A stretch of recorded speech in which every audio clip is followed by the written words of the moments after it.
What's up, everybody? MFL Total Access, rain, come today and stay for a while. We're actually doing this. We're actually doing this, and I feel like a professional with this red curtain right behind me.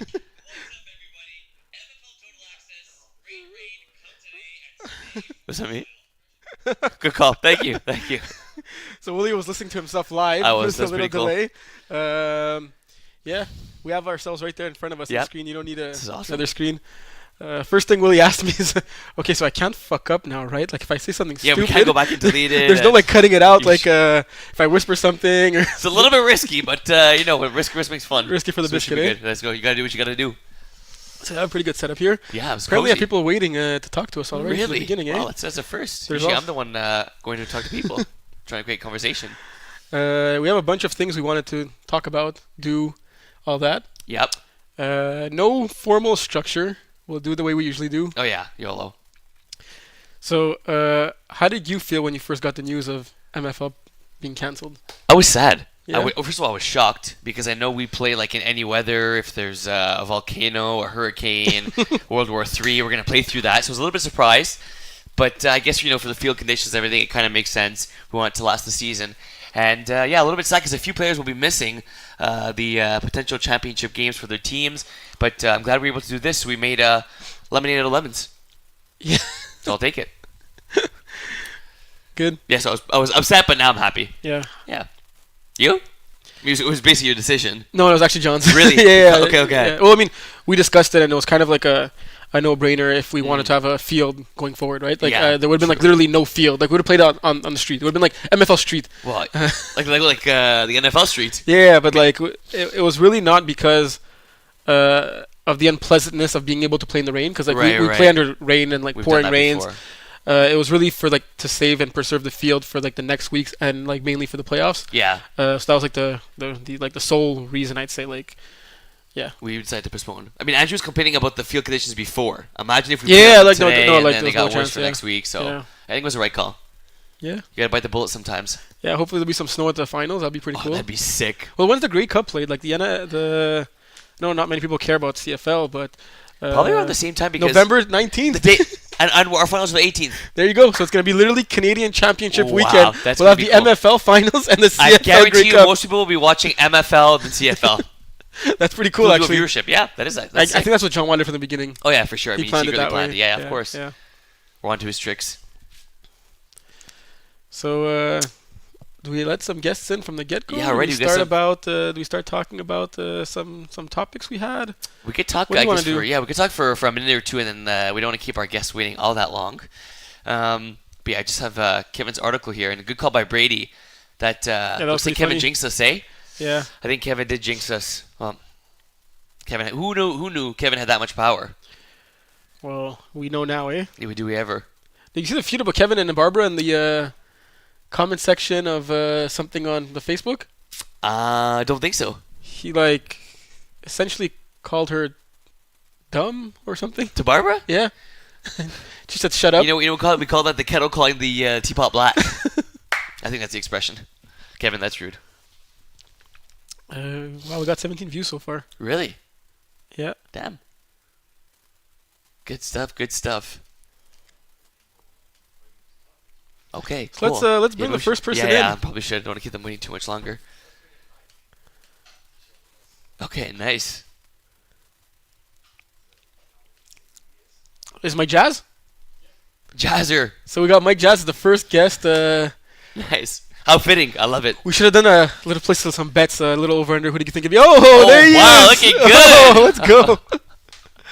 How's it going, Mike? Yeah, it's pretty cool. That's pretty cool.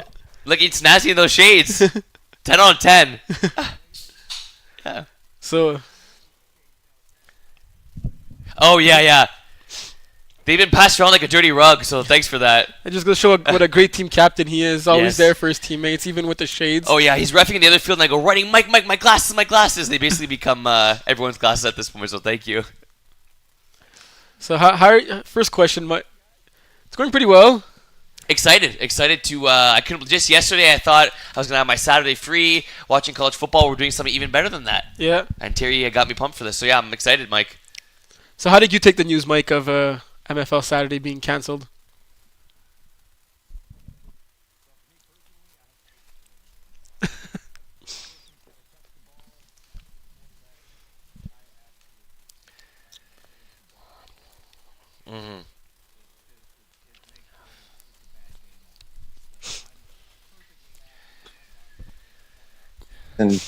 I'm glad we're having a day off. I know there's several people probably upset about the schedule being backed up an extra week, but I'll take it as just a little blessing in the middle of the season. Yeah. So thanks for cursing us, Kevin. Thank you.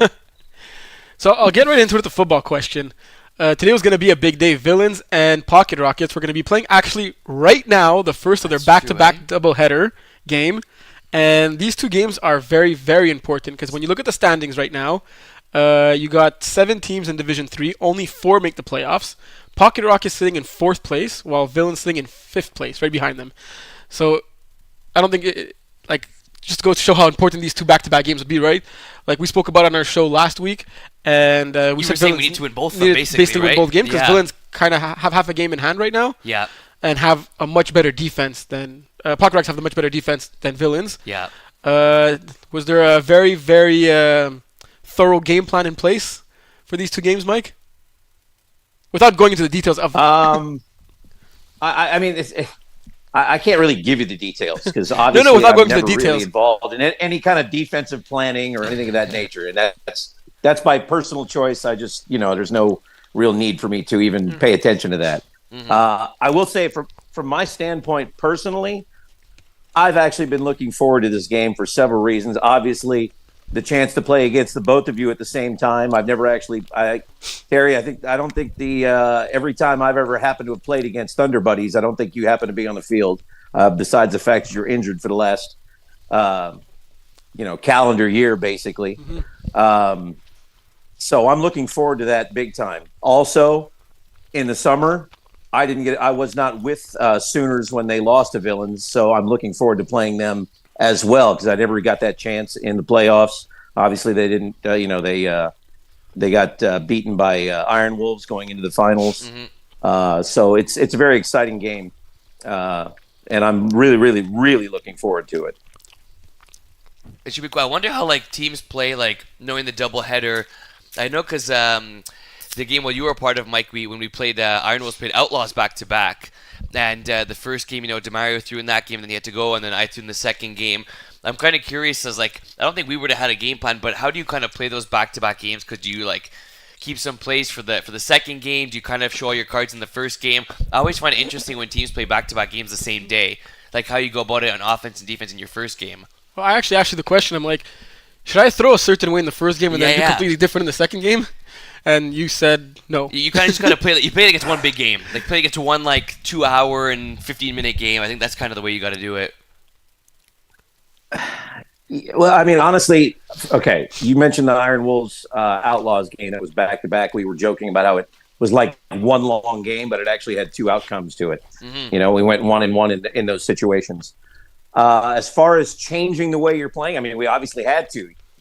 You quarterback the second game, DeMario quarterback the first game. Mm-hmm, mm-hmm. That's gonna, make the defense have to adjust in a way that may not be comfortable for them. So I'm totally all about those types of scenarios.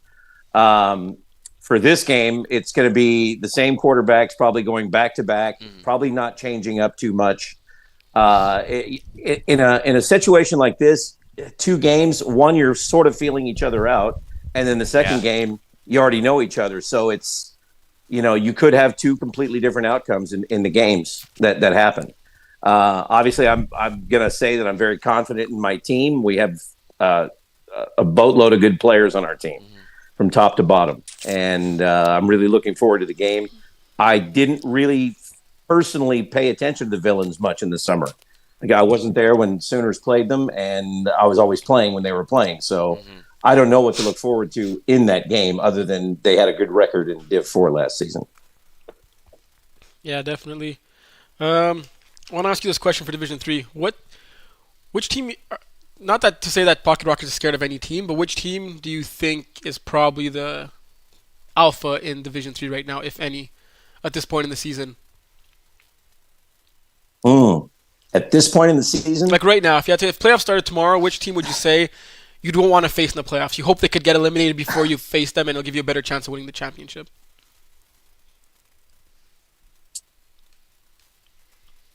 Until you guys beat Idaho. I mean, not Idaho. Yeah, Double Dippers. No, Double Dippers. Excuse me, Double Dippers. I get the players confused. Yeah, they're on the same basically team. the same players. Um, when you guys beat Double Dippers, I was looking at them as being the alpha for sure. Now I feel like there is no alpha. In my opinion, right now, I think three teams are tier one, and I think the Pocket Rockets is one of them at this point. Between Red Cats, Pocket Rockets, and Double Dippers, I think that's tier one in Div 3. You don't got Ross after the in there? outcomes of last. I haven't seen them play yet this year, and maybe I'm basing some of my experience based on their past. Yeah. They seem to over and underachieve from time to time. So, until I see a little bit more in the rest of the season, I love Ludo and all those guys now, and I mean we've played against each other many times, but until they actually show that they can put it together all the way through, they're going to be high second tier now rather than necessarily top tier. But they could easily find themselves in that mix too. Yeah. I guess we're going to find out when we play them. Well, that's why I think, D3 is so exciting because you could make the case that Ross is like the number one team. I have them as number one in my power rankings. Yeah, but I think like for me, I'm kind of in the same boat as Mike, where in the sense that like they've started off great, 3-1, and they kind of been blowing teams out of the water. Like I really want to see if they're going to sustain it.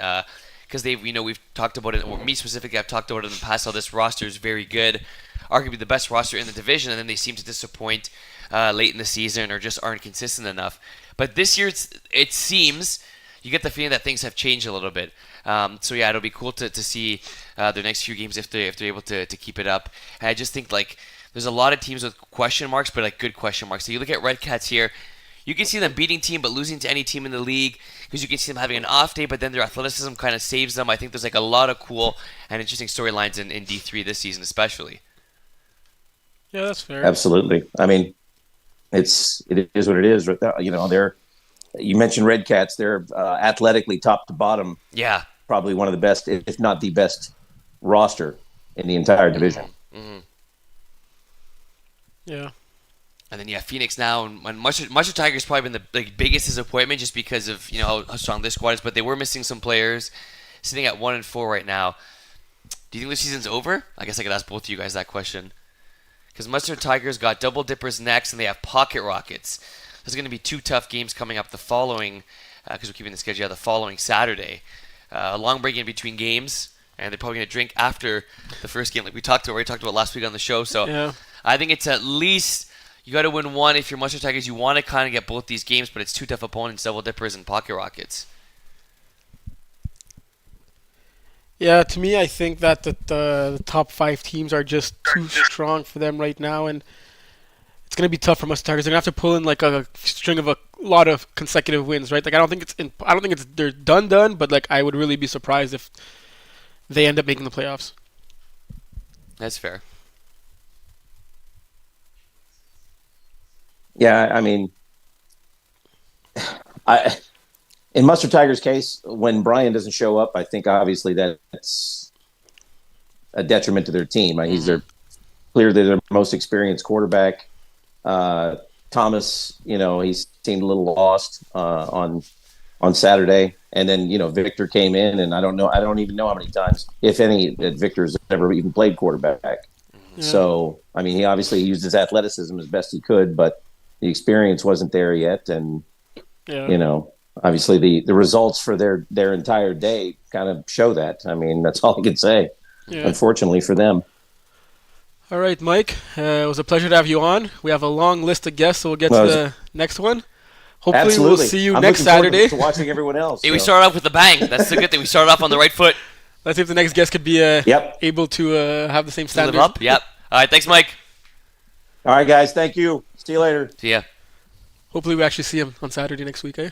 Yeah, it's true. It's I don't think we'll miss Saturday. No, maybe there'll be another rain day. Who knows? Shoot. No, I'll put in a good prayer. So let's see who our next guest is. Yeah, let's see. Kind of like not knowing.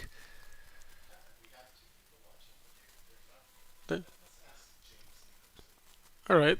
Okay, nice. Okay. It'd be cool if it's a non-MFL player at this point. Yeah. Imagine someone that's not even playing in the league's like, hey, I want to be on live. Yeah, of course you can. Well, you can always sub a game or two. We always say MFL is for everyone, right? Yeah, of course. Like, we won't say no. No. I'm pretty sure my grandma's going to make a guest appearance next week. Did you tell your parents? I did. I wasn't sure what to tell him because I didn't even know what was going. I just said we're going to be on YouTube and watch it. That's literally all I said. He said, okay. He didn't give you many details of what's going on. You did not. I was thrown into the water. Just so you know, folks. Well, are you usually aware of what's going on? That is a good point. But yeah, it's true. I feel like I was even less aware, which is kind of like difficult. So we got James with us. Okay, nice. Hello, James. And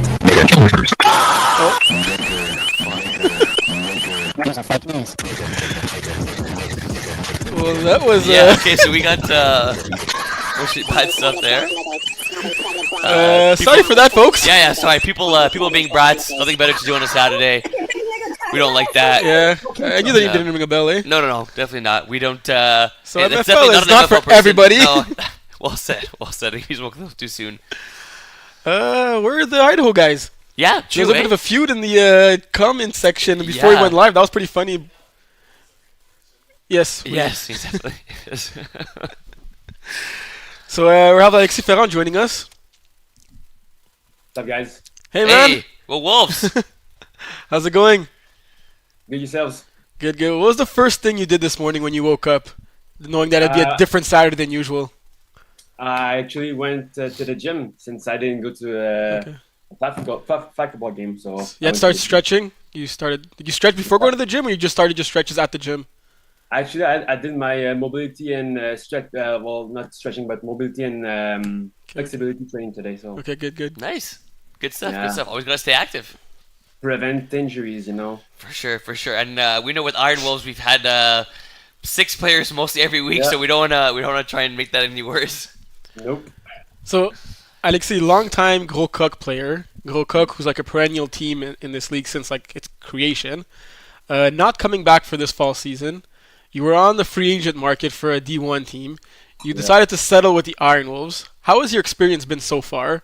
And try to ignore the fact that Will's right next to me and become as honest as you can be. Well, honestly, the craziest thing is I haven't played with Demario. Our starting quarterback. Okay, so Yeah. that screws up my second question because it's going to be to compare DeMario to Dom, but I guess it's No. Well, I've played against Demario, so that's different. But I haven't played against Dom, so I wouldn't be able to compare either. So I couldn't say anything about him except that he's a pretty darn good runner. Yeah, I mean, shaking, baking. It's funny though talking about Alexi never playing with Demario there. Last week we got to the field and we're just about to play our game, and then Ryan goes up to Mace and goes, "Hey, nice to meet you. I'm thinking, wait, nice to meet you. This is week 6, it's our 6th game. So they never met. So it's kind of the Iron Wolves continuing to grab anyone they can, but that's you what wouldn't makes have the team wanted it special. any other way, right? No, that's what makes this team special. It's like Henchman 2.0. Love it that way. And what's crazy too is like we're almost every time like 6 and players haven't played with each other, and we're 3-3, and then we have Pocket Rockets that are 0-5. 1-5 actually. Yeah. It's well, D2's tough. D2 is difficult this year, especially like we've had like nice TDs in, obviously with a new QB with Vinny, they're killing it, and then like Thunder Buddies were always fairly competitive. Idaho's going to be good, and we got the average Joes now coming out of nowhere. And Yeah. speaking of Pocket Rockets, we know that Pio's a gunslinger, right? He loves to chuck it up and throw it deep, and he has a plethora of talent on his roster. And he has guys that put up stats, but there's just something special about you and Pio. No matter who's on that team, even if Will Power's on that team, even if his uncle Leo's on the team, even if he gets a guy that measures 8 feet tall like Laurent on the team, when Alexis Ferrand's on that field, Yeah. it's as if he's the only and the main target every single time. How did this connection come about? Like, did you have a prior friendship? Did he just randomly ask you to join the team, and like actually- you bribed him with something? Like you pay the jerseys this season. Like, explain to us how this came about. We actually played Cégep together, contact football with Indian Dunsik. So I was well, I'm older than Pio, so I was already on the team when he got there. But the first game I started as a receiver, he had his first start as a QB as well. There you so go. we kind of like started together there, and then I ran into him like two or three seasons ago at the park, and I was like, "What are you doing there?" Didn't know he was playing in MFL, so then we talked, and then I joined the Pocket Rockets D4, and then the rest is history. That's impressive, man. Because like Terry was saying, it's you guys have such a good connection. And it's like what I love about PO is that like even if you're covered, you're kind of open, and he's gonna trust you with that ball. Like no matter what route you're running. And I think that's the one of the check marks I have on PO.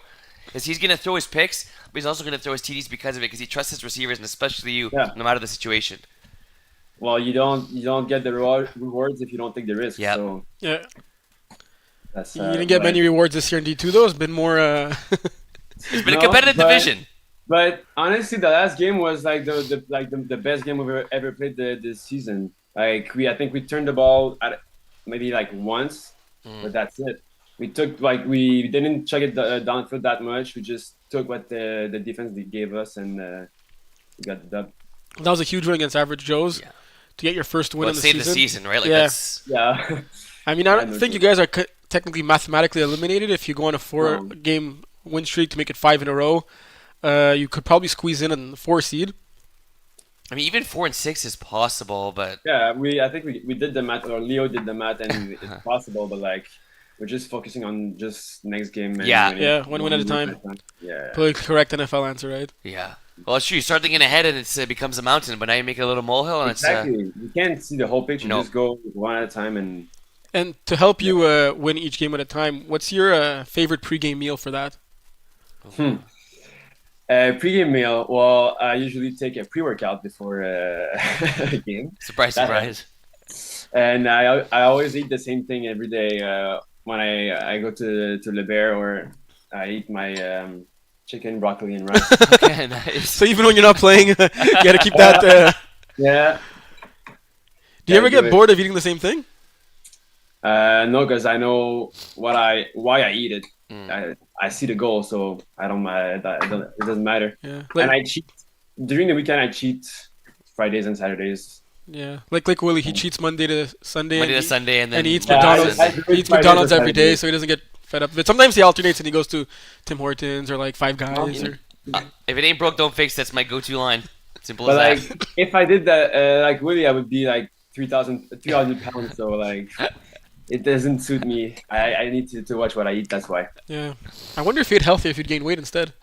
Yeah, I think there's no choice. It's gonna, just continue eating and stay skinny for the rest of my life. Yeah. All right, Alexi. It was a pleasure having you on. Yeah, thanks for having me. Good luck with the rest of your season. Yep.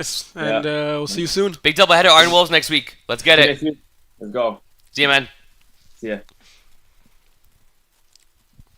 I'm not sure if we have anyone else waiting for us. If not, let's shift to Division 5 a little bit. Sure. Because Division 5 we know is a 19-team division. And we had some discussions at the beginning of the year, right? 11 teams making the playoffs, right? Yeah.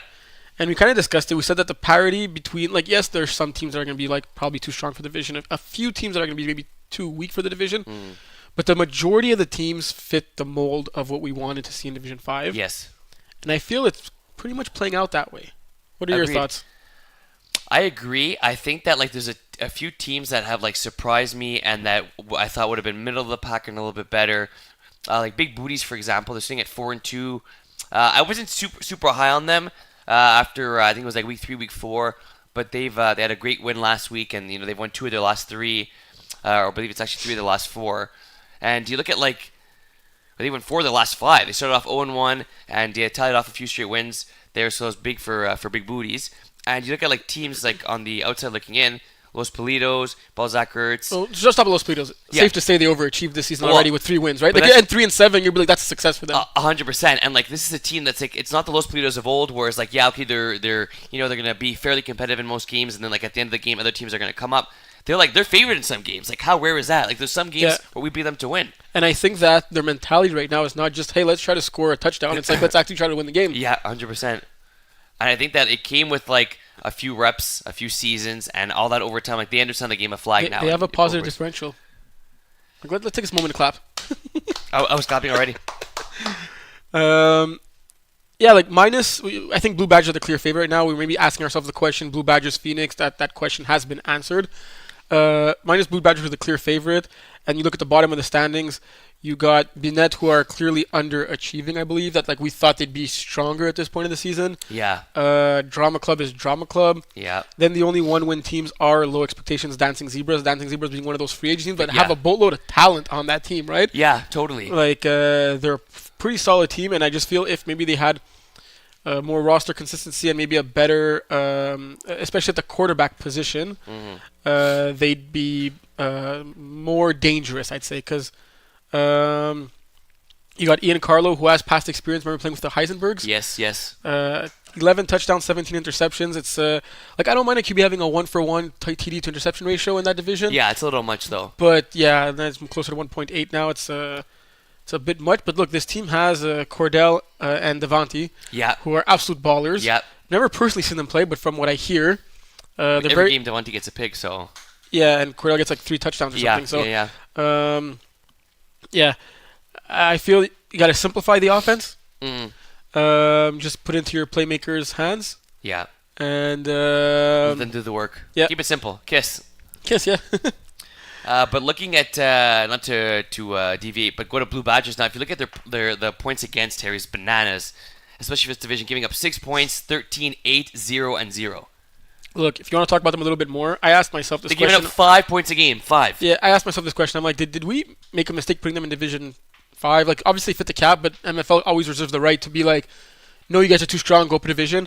And I went back to look at their Winter Division 3 season, Yeah. where they went 5-5. Right. And Winter Division 3 compares to, I'd say, a weak Division 4 / middle of the pack Division 5. I see Div 5. I see more Div 5. Yeah, but like, okay, yeah. Like, look, in that division, we had Grizzlies who were 8-2, Tropic Thunder who were 6-4, Cobra Kai who were 5-5.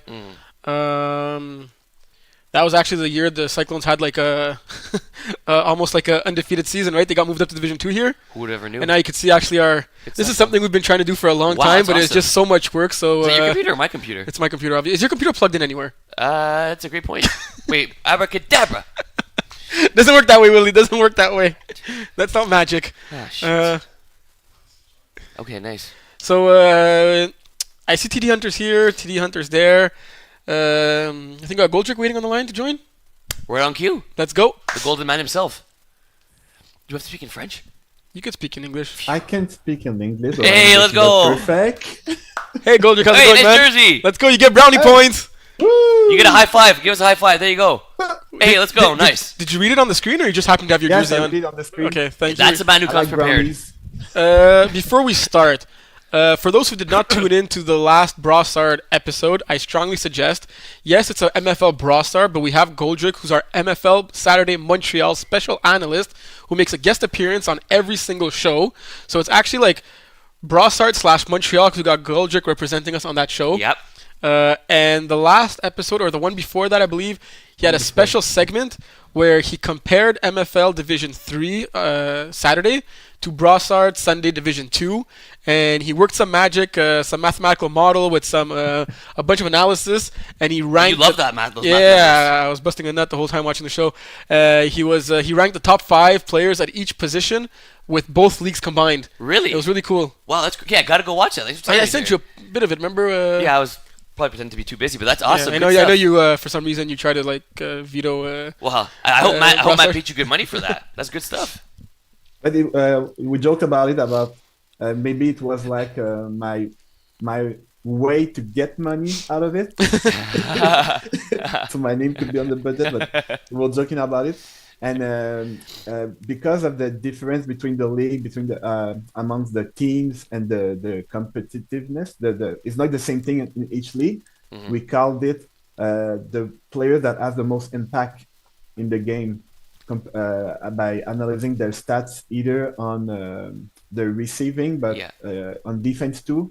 And we compared not only the interception, but the tackle, That's awesome. the safety, So how long did it take you to Russian. build this? That's a model? lot of work. Yeah. It was really like I think I did it in about 30 minutes, but the main obstacle, my English is not perfect. Tu peux parler français. Oui, oui. Ouais, ok.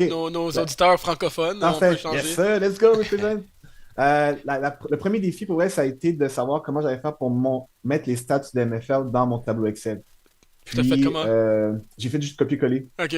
On dirait que les stats sont montés comme ça. Au début, j'avais pas comme l'information, mais j'ai testé. Puis, le bug que j'ai, c'est les logos qui prennent beaucoup d'espace. Fait qu'il faut juste que je les enlève petit à petit pour être sûr de ne pas me tromper d'équipe quand je faisais le podcast. Mhm. D'ailleurs, je me suis trompé à un moment donné. J'ai dit que. T'as dit que tu devais que faisait partie des villains, mais Ouais, sur parce l'écran, que on voyait que c'était Raw Sauce. je l'ai enlevé, puis je l'ai envoyé à Mathieu. Puis, parce qu'on a mis les images après Ok, le ok. podcast. Donc, dans l'image que moi j'avais, il y avait deux coulis pour les vilaines. Ok. Mais après, quand j'ai épuré le tout, puis je l'ai mis à Mathieu, ben, on a vu que c'était Rasa. Ok. So, my Ouais, bad, on me. c'était vraiment cool. Parce que, tu sais, dans le fond, t'as peut-être essayé de répliquer un peu le rating system qu'on a maintenant dans la MFL qui est 100% basé sur les Ah, ben statistiques oui. des joueurs. Puis nous, on a nos Ouais. propres calculs qu'on fait en arrière-plan. Fait que, ouais, j'étais assez curieux de voir Ouais. comment t'as Ben, fait ça. je t'enverrai le Ouais, truc, là. J'ai essayé de l'épurer un petit peu pour que ça soit plus clair. ouais.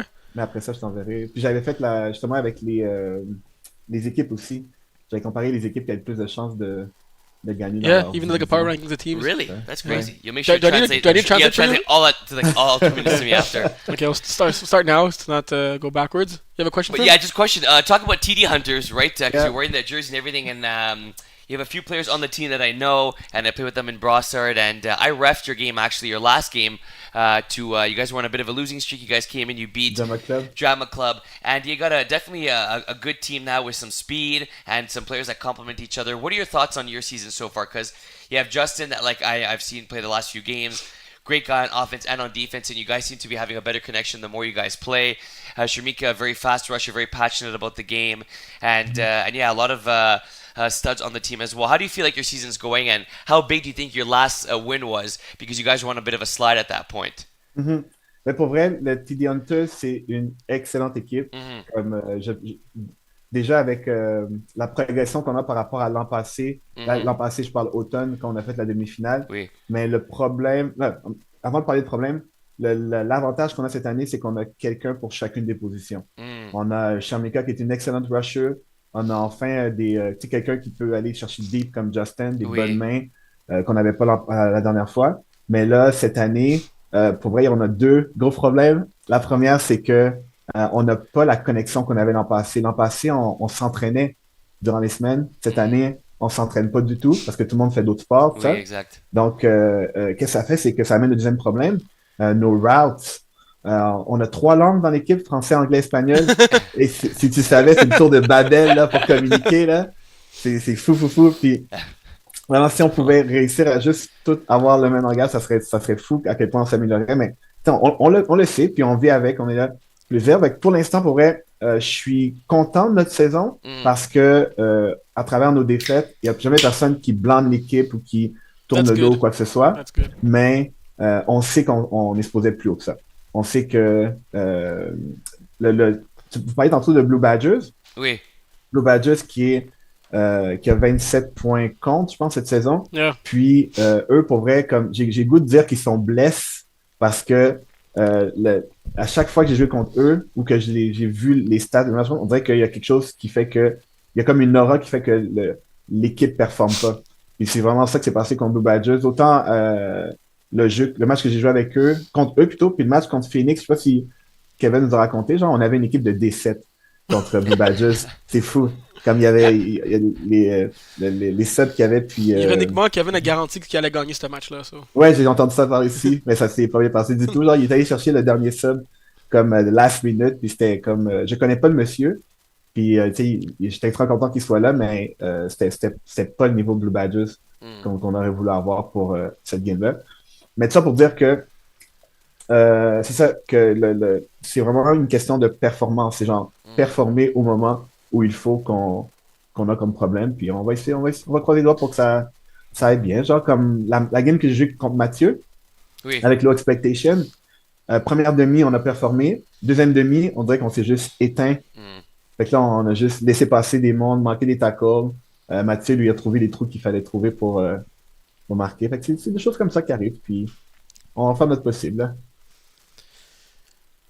Yeah, because I think if you guys like end up making the playoffs, which you should, you could be kind of that wild card, dangerous Mm-hmm. team. Well, So I look, get they're in what a you're playoff spot right now, right? Yeah, they are, and But- I get what you're saying. It's not like can you guys do it? It's more stringing those like 3, 4, 5 consecutive wins in a row. Vraiment, c'est vraiment Yeah. ça. Tu l'as dit à un moment donné, Will, dans le podcast, c'est la constance. Oui, C'est, exactly. we miss constancy. Constancy. Yeah. Okay, constance. It's a solid team. I like it though. I like the jerseys. I like the vibe. It's a fun team. Yeah, I remember we spoke to you about Oliver at quarterback this team Yeah. during the winter, correct? Right. And then we were like, but you built this team with your own 2 hands. You gotta be the quarterback. And Oliver did really well, and then he went on to quarterback Super Friends, Oh, and he right. really did Right. really well. And yeah, il, so il était pas disponible pour cette saison. So that's why I'm back. yeah, that's why I'm really glad to see you back at the quarterback position with this team. And I think it was like a win-win because it helped propel Oliver and get those reps in to be able to quarterback Super Friends who had big shoes to fill at the quarterback position. And Yeah. safe to say Oliver did a pretty damn good job Yes. with them. Yeah. And now you're back quarterbacking this team in Division 5. And yeah, I'm glad you spoke about the practicing because I did feel that there was a certain chemistry aspect missing to this team that I felt was there at the very first sense. season. And obviously I know that when you're a new free agent team, like the improvement is like a lot greater than like after you're gonna hit a plateau at some point. And I felt that maybe you guys were maybe hit that plateau, but I also feel you have enough talent and players to continue to get better.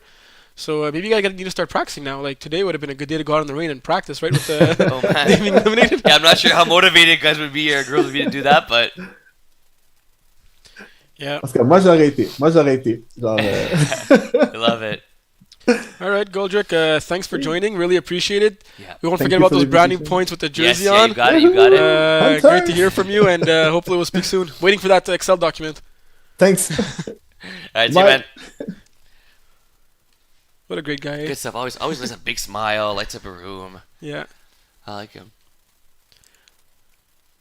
Okay. Oh, we got Jerome nice, from Jerome. Miro up next. Let's hope he doesn't get hurt before he gets on the call. Yeah, good. That's terrible. Brady would appreciate that. Come on, guys. Come on. Come on.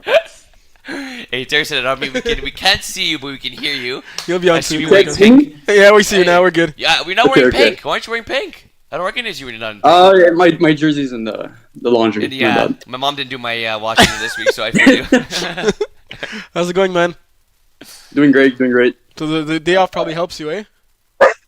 Yeah, I mean, I was probably not gonna play today. I'm gonna play tonight in FPF. Okay. Okay, nice. I was probably not gonna play MFL because too many games, whatever. Yeah. But yeah, I mean, me and Brady, because Brady's injured too with his arm, so we're both taking this day as a. I as think a it's bonus. time to change jersey colors, change team names, start off like with a clean slate. Something about that Idaho curse I or like the something. pink, man. I don't know. I think I'm maybe saying it so maybe Thunderbirds could actually beat them at some point. Oh, You know? yeah. No, I want to beat the damn pink jerseys. Yeah. So, Yeah. did you play any games with the Outlaws this season yet? I haven't been able to. Okay. We had a lot of, and I was rehabilitating Mhm. my hamstring again. I was supposed to play next week, so that's aiming for the return. Well, actually, I was supposed to play, but I got injured again this season. Mhm. So now I played 2 games basically this season. So Okay. I'm on Yeah, the same. in those 2 games with Idaho, you have 4 touchdowns, 150 yards, 9 receptions. I don't know if you were watching earlier. We were talking to Alexis Ferrand and how his connection came about with PO. It seems to be kind of the same thing with you and Brady. Like, Brady's a gunslinger. He'll throw to anybody. He'll throw whoever's open. He has great receivers across the board. Like, Yeah. literally studs. Yeah. But when you're there, and you're kind of his guy since day one, like you're that main guy from day one, and you've been in and out of the lineup, but when you're there, he really, not to say focuses on you because he distributes the ball fairly well, but you just seem to stand out in that offense. Were you guys friends before? Explain it to us. How did this connection come about? Well, initially I was playing. My first season was 2022 or 2021 winter MFL, and the finals. One of their subs got injured, and I was on the sideline. I just hopped in the game versus the Panache, I think. Okay. Yeah, it was so random. He was like, "Oh, I'm gonna play," and yeah, we hit it off right away. Like we had good connection on the field, but off the field as well. And ever since we've just been playing together. So obviously, when you play a lot with somebody, you start to know like what they're doing, their tendencies. And me and Brady are just on the same page all the time. So obviously, it's going to help a lot. And what team were you playing for at the time when you were when you first joined the MFL? Mean Machine. Oh yeah, okay. But were they your buddies or like was it a random team that you just joined? There was one guy I knew asked me to play. I'd never played flag before, so. Okay, you never played flag before? Did you play actual football? No, but I played contact. Okay. Yeah, because Mean Machine were back this past winter and you weren't playing with them, right? No, I wasn't. No. Okay. Mean Machine, that team rings a bell. They won the winter finals in winter D2, like 2023 this calendar year. Oh yeah. With Charlie at quarterback. True. That was a solid squad. Yeah. Yeah. What? Okay, nice. Got any question for our boy? But yeah, no, we've seen like Terry would say, we've seen it firsthand with playing against Thunder Buddies, Idaho, and the connection that you guys have, especially on the defensive side of the ball. You guys always seem to be at the right place at the right time. For Division 2 now, it's obviously been super competitive, and you look at the standings now. You guys are in first place. Nice T's only played 5 games. There's Thunder Buddies, Average Joes, obviously a lot of great teams. I guess I can say, what have been your overall thoughts on D2 this year, and how do you feel like you guys stack up in this division as compared to last year? Because last year you guys had a great run, made the finals. Is it the same kind of vibe as last year? Do you guys feel like you're going to kind of make it to the finals and win it all? Like, what is the kind of aura around Idaho this year in D2? It's championship or bust. Like, if we don't win, we're just going to be disappointed. We feel like we're the best team in the division. Obviously, Nice TDs is like the team to watch for, but I don't think any of the other teams can compete with us. I just think we just need to find a way to beat Nice TDs, find something that works, especially against Vinny. We know how good he is. Scoring more points than them usually works. Yeah. It's easier said than done. It's a pretty fair statement, though. Like I kind of, it's hard to argue that you guys are not the best team in the division. You and Nice TDs are kind of 1A, 1B for me. Yeah, like you can't really say anything about Thunder Buddies being in that tier right now after the way they've been performing against Idaho, right? Like I think their path to the finals is if they don't face Idaho before the finals. Well, you said a crazy stat that in our chat, right? We're like, yeah, Thunder Buddies have won. They in their last 20 games they're 15-5. The 5 losses are all against Idaho. That's crazy. So they're like 15-0 in their last 15 games against non-Idaho opponents. And 0-5 against Idaho in their last 5. That's incredible. Yeah. Yeah, but that can be a trap game. We hope you could view it that way. Yeah. If we come in, we just dominate Thunder Buddies every time, and we get there and we're not on our page. Cause it has happened. Some games like in the finals, like we just against Jagerbomb, we weren't there. Mm-hmm. Like there were things missing. We weren't clicking. It was so that can happen any game. I feel like that's an issue we've had sometimes where we kind of get out of our game, or if things start to go bad, we just panic. Mm-hmm. That's the thing that we're kind of trying to mitigate that with the new players we got. So we make sure that it doesn't have to be only me or Manu or Marvin last season. Mm-hmm. Like we want it to be like everybody on the field can make a play.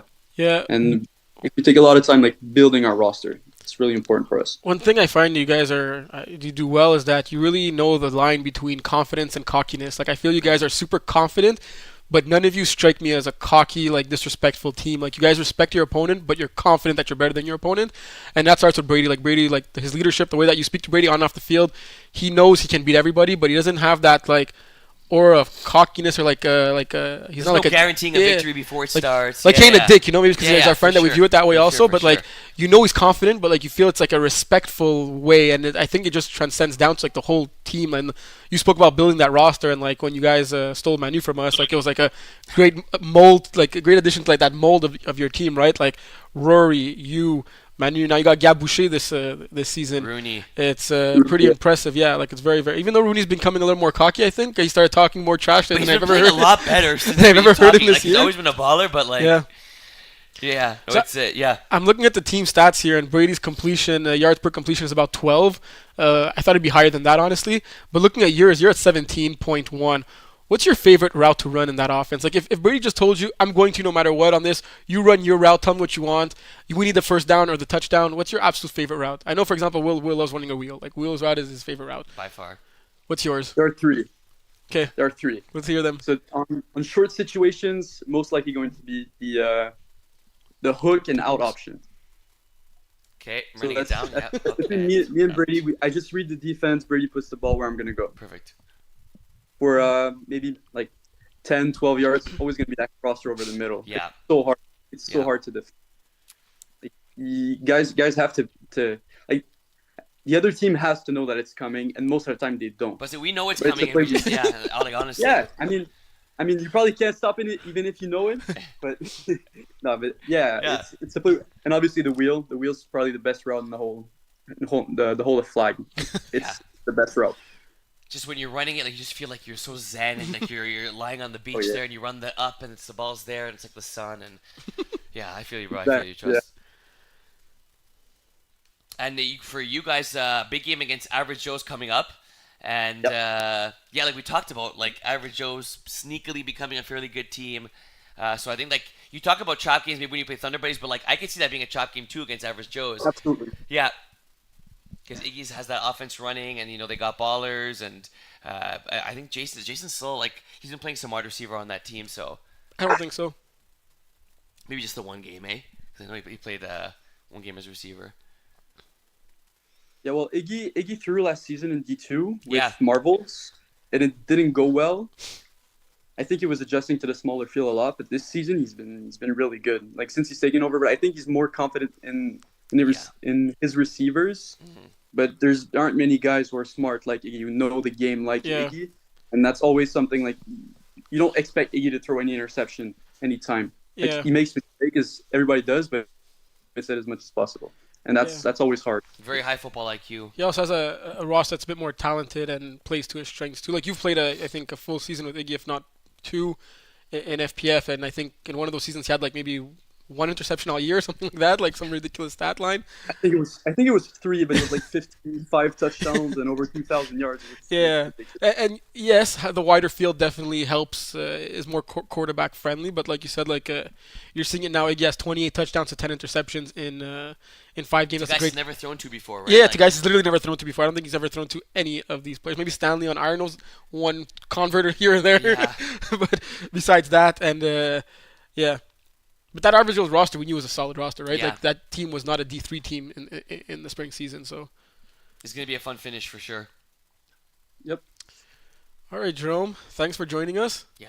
Appreciate Thank you, it. guys. Get healthy because we love seeing you I on wanna the see you back field. on the field. Not against us, but just come I'll back. try. All right, All right, thanks, John. See ya, man. See you guys. Take See care. ya. that went pretty well. Yeah, Jerome, good guy.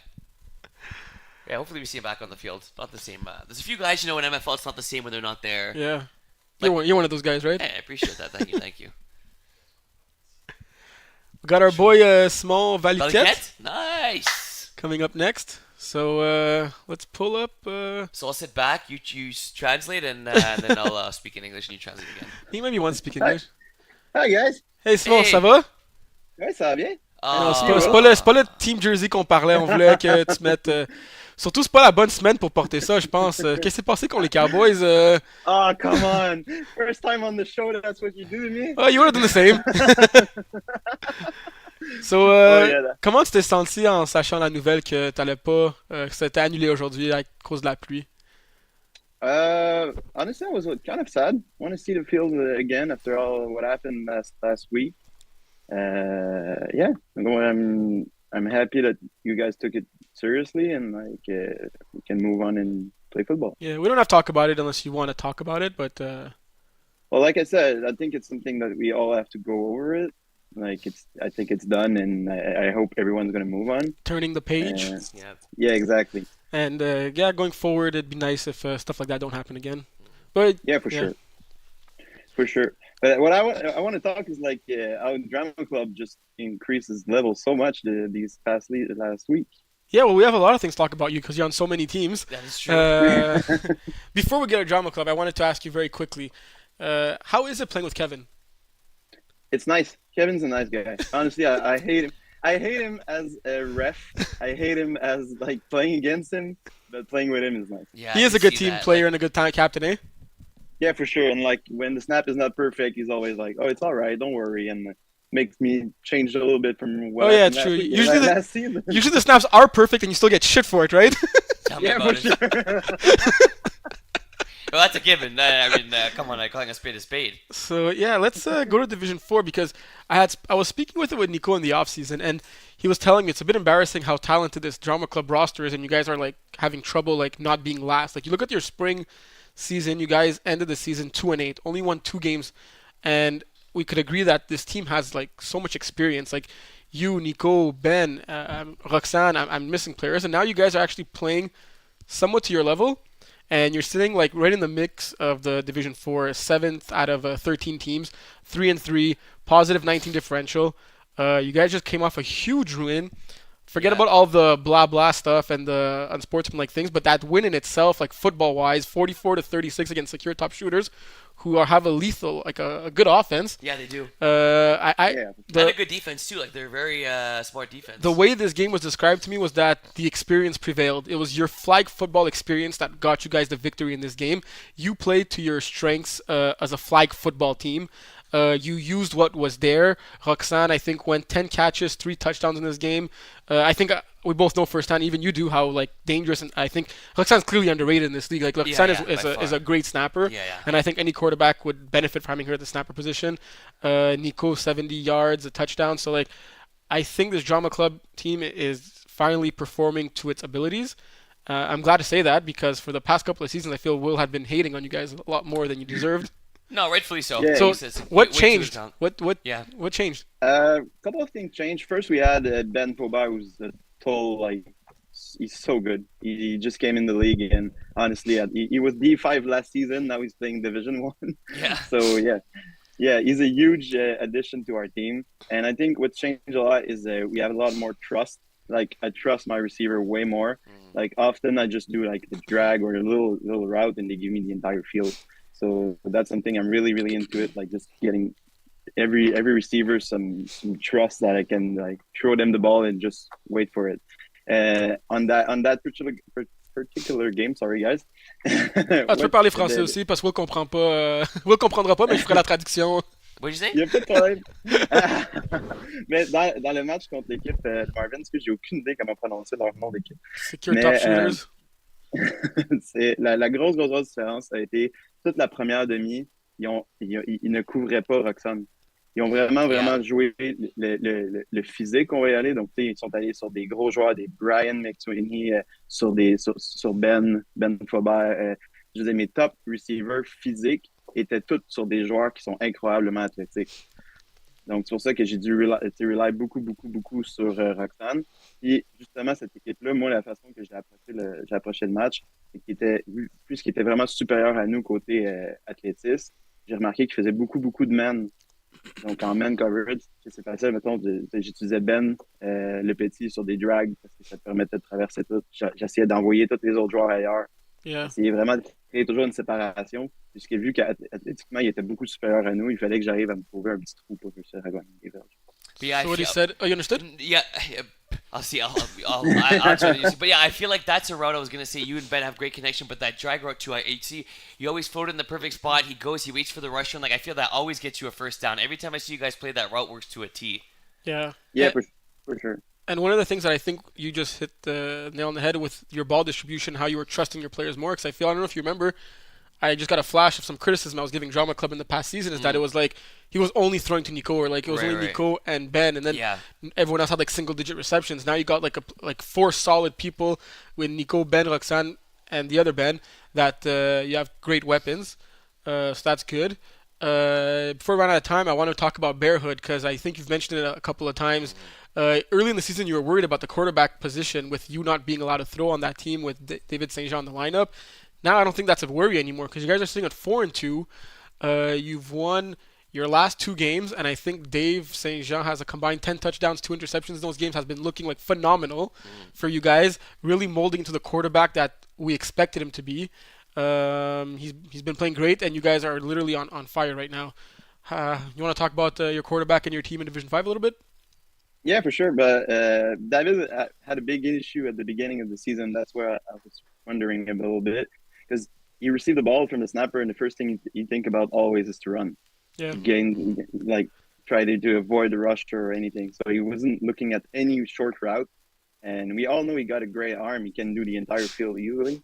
But if he's not looking looking at anything short, he's always going to get some picks or stuff like that. So we worked a little bit on that. We heard you guys on the podcast when you said, Hey, let's go. they got Simon in the lineup. So how could that be possible? And what happened after that? I played only offense. Well, I played a couple of defense when we are short staff or anything, but I play only offense, and I call every play for you. And I'm like, this is your first read. This is your second read. Then you can run. Yeah. That's your fourth read. Yeah, exactly. Because we all know he's so fast. He can gain yard with his leg. Yeah, and often when we need 1 or 2 yards, it's not even like there's no read. It's like just run. Yeah. And like we talked about in the beginning of the season after refereeing that first game against TD Hunters, it was just a matter of time and reps and playing more. Like anything you do, right, the more you do it, the more you're comfortable with. And he's athletic and smart enough to be able to get that quarterback position down pat. And I think that we've seen that for sure the last 2 games, and you guys could be a dangerous team because of it for sure. Yeah, I don't know if you guys saw our new Thor guy. Oh, yeah. Steve. Steve, he's so good, and he's only playing on Division 5, so that's perfect for us. Yeah, looking at your schedule now, you got a Binet up next, but then you end the season with Blue Badgers, Phoenix, and Grizzlies, who are like, I think Will's top 3 teams in his power rankings right now. So it's going to be a great test before the playoffs to see where Bearhood actually situate themselves, and if they could make some noise or if they'll just be there to participate. I see them, sure. Yeah, I see you guys finishing, I'd say 2-2 for the last 4 games. Yeah, and I'm probably gonna miss. I'm not missing a game because I got a friend's wedding on the 28th. Really? Oh, that's cool. Well, Bearhood on a bye week that week, so it bodes well. I don't know if you asked for it or if. John made it work. Yeah, so we'll do our best, and I think with David St. Jean's getting better every week, we're a good team, a good contender. Yeah. 100%. All right, Simon. Thanks for being on, and I know you've been talking about sponsorships. Maybe we'll talk about that a little bit off air with the La Ligue fur. For those who don't know, I'm so sick to see you guys with McDonald's. Well, it's all what we can afford right now with this. Oh yeah, you can say that again. Thank you, guys. Thanks, all right, y'all. see you soon, See ya. man. Bye. Valley Cat, always like Valley Cat. Yeah, Good great guy. Big teddy bear. Yeah. Big teddy bear. All right, so what division you want to go into now? Let's To go. our next Let's guest, go Simon. D1. You want to go D1? Yeah, let's go D1. So with the schedule change right now, Yeah. who are the top 2 teams in Division Okay, we 1? can talk about this. So we made our picks for this week, Yes. right? We made our picks, and they were posted online before we knew there was going Yeah. to be the rain, go away, come back another day. And all 3 guys picked A team, and I was the only one to pick Outlaws. Okay. What was your logic in picking A team? My logic? Yeah, like why did you pick A team? Like, okay, they're undefeated, blah blah. But like, what was there? I didn't a really deal put breaker? much thought into it, to be honest with you. I just looked at the standings and I thought and I said to myself, I think A team have the edge right now. Maybe if it was a playoff game or like a week 10 game, I would have maybe put more thought into it. But I'm like, it was late. I was very, very busy. I didn't sleep much this week. I did my picks very, very quickly. Okay. So I don't have a better answer for you than that. Okay, no, what that's was fair. your thought of putting Outlaws? Because you were the outlier in this one. I was the lone wolf in this one. I think. Look, I think D1 is. I know we talk about being different tiers, and I understand that. But I do think that there's certain teams that could beat other teams any given Saturday, as they say. So I think that I don't think A team is going to go undefeated, and I think that eventually. That means they're going to lose a game, and I can see this very well being the game. You know, Outlaws are coming in, having been on a hot streak now, right? They're sitting 4-1 on the season. They won 2 of their last games, putting up 54 points, putting up 40 points. Breezy's been having a good connection with this Svetna. Ariel too, maybe Ariel will sub in that game as well. I just don't think that we're going to see any teams go undefeated in the division. So I think that this could be a game that will surprise people, and it's the first match of the year, right? Yeah. Super excited for this one, and I think that I think the Outlaws will come away with a high scoring, but nonetheless close victory in this one. So what I was going to say was that with the schedule change now, Yeah. they're playing against each other twice in the last 2 weeks. Oh damn! So they're not going to have played against each other until week 9, and they're going to play against week 9 and week 10. That sounds like in back-to-back weeks, so it's going to be literally back-to-back games. If they want to go undefeated, it's going to be tough because they're going to play them twice in 2 weeks, and then it's going to be boom playoffs right away. But I think this is really going to prepare us for the playoffs. Like, let's say, regardless of the team, if one of the 2 teams goes 2-0 against the other, Yeah. you can't not take them as the favorite after that, right? Like, Right. however, if they split, you're going to take the body of work throughout the whole season. But at that point, if these are still the top two teams, which I believe they will be coming in that week, we don't know what's gonna happen, right? For sure. I think that depending how the games go, like for example, if Outlaws win both games by a combined 6 points, I think I may be gearing towards taking A team. Because then you got to do the math and say, can this team really beat this team 3 times Well, in you a could row? also say that this team always manages to squeeze win, out the find close a way ones. to win. Yeah, that's true. I don't know. I think that like if let's say the way fate would have it, if they play twice in the last 2 weeks, which they do, and then round one of the playoffs, if a team is 2-0, I think it'd be. I'm sure they're gonna split and go 1-1, and then. Yeah, I think if they get that, but right now it looks like if these teams play in the playoffs, it will potentially be in the finals. Yeah, Like you don't see 1 and 2 switching at all. it'd be tough. Like I mean, Outlaws would have to drop a few more games, right? And Arnold's are gonna have to go on a winning streak, or Yeah, true. Well, speaking like staying in Division One, what do you think Jagerbomb's last victory over Iron Wolves gives them that much more of an edge over Lockdown? Because right now Lockdown have the tiebreak, which is big. They're both sitting at 2 and 3. I'm not sure if they play each other again this year. yeah, everyone plays each other twice. in Okay, they Division do. One. So that'll be a huge game. Lockdown Yeah. Jagerbomb, October 21st in 2 weeks from today. Yes. That'll be a big one to manage. I know. I think Look. I ask you every week, but who do you think grabs that last spot between the? Jagerbomb had Lockdown, GF yeah. was missing early on the season. Sorry, Yeah. Simon Shannon missing first.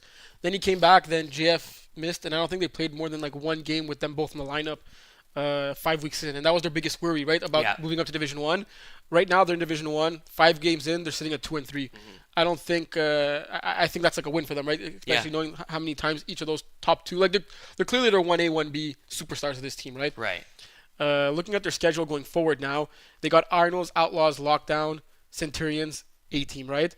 They could very well go 3 and 2. Like I think they should beat Arnold's, they should beat Lockdown, and they should beat Centurions, Okay. right? I would not be surprised if they pick up one of those 2 games between Outlaws and A team because I do think they could beat those teams. I'd give the edge to Outlaws and A team more often, Yeah. but I don't think it's something that Jagerbomb cannot do. This Jagerbomb team is like a phenomenal team, right? Like they've been great in Division Two. I think they went like 9-1 in back-to-back seasons. Capped it off with a Division Two championship finally. Yeah. Also, like this team knows how to win, right? They came to Yeah. the MFL in Division Three. They won Division Three. Then they Yeah. won Division Two.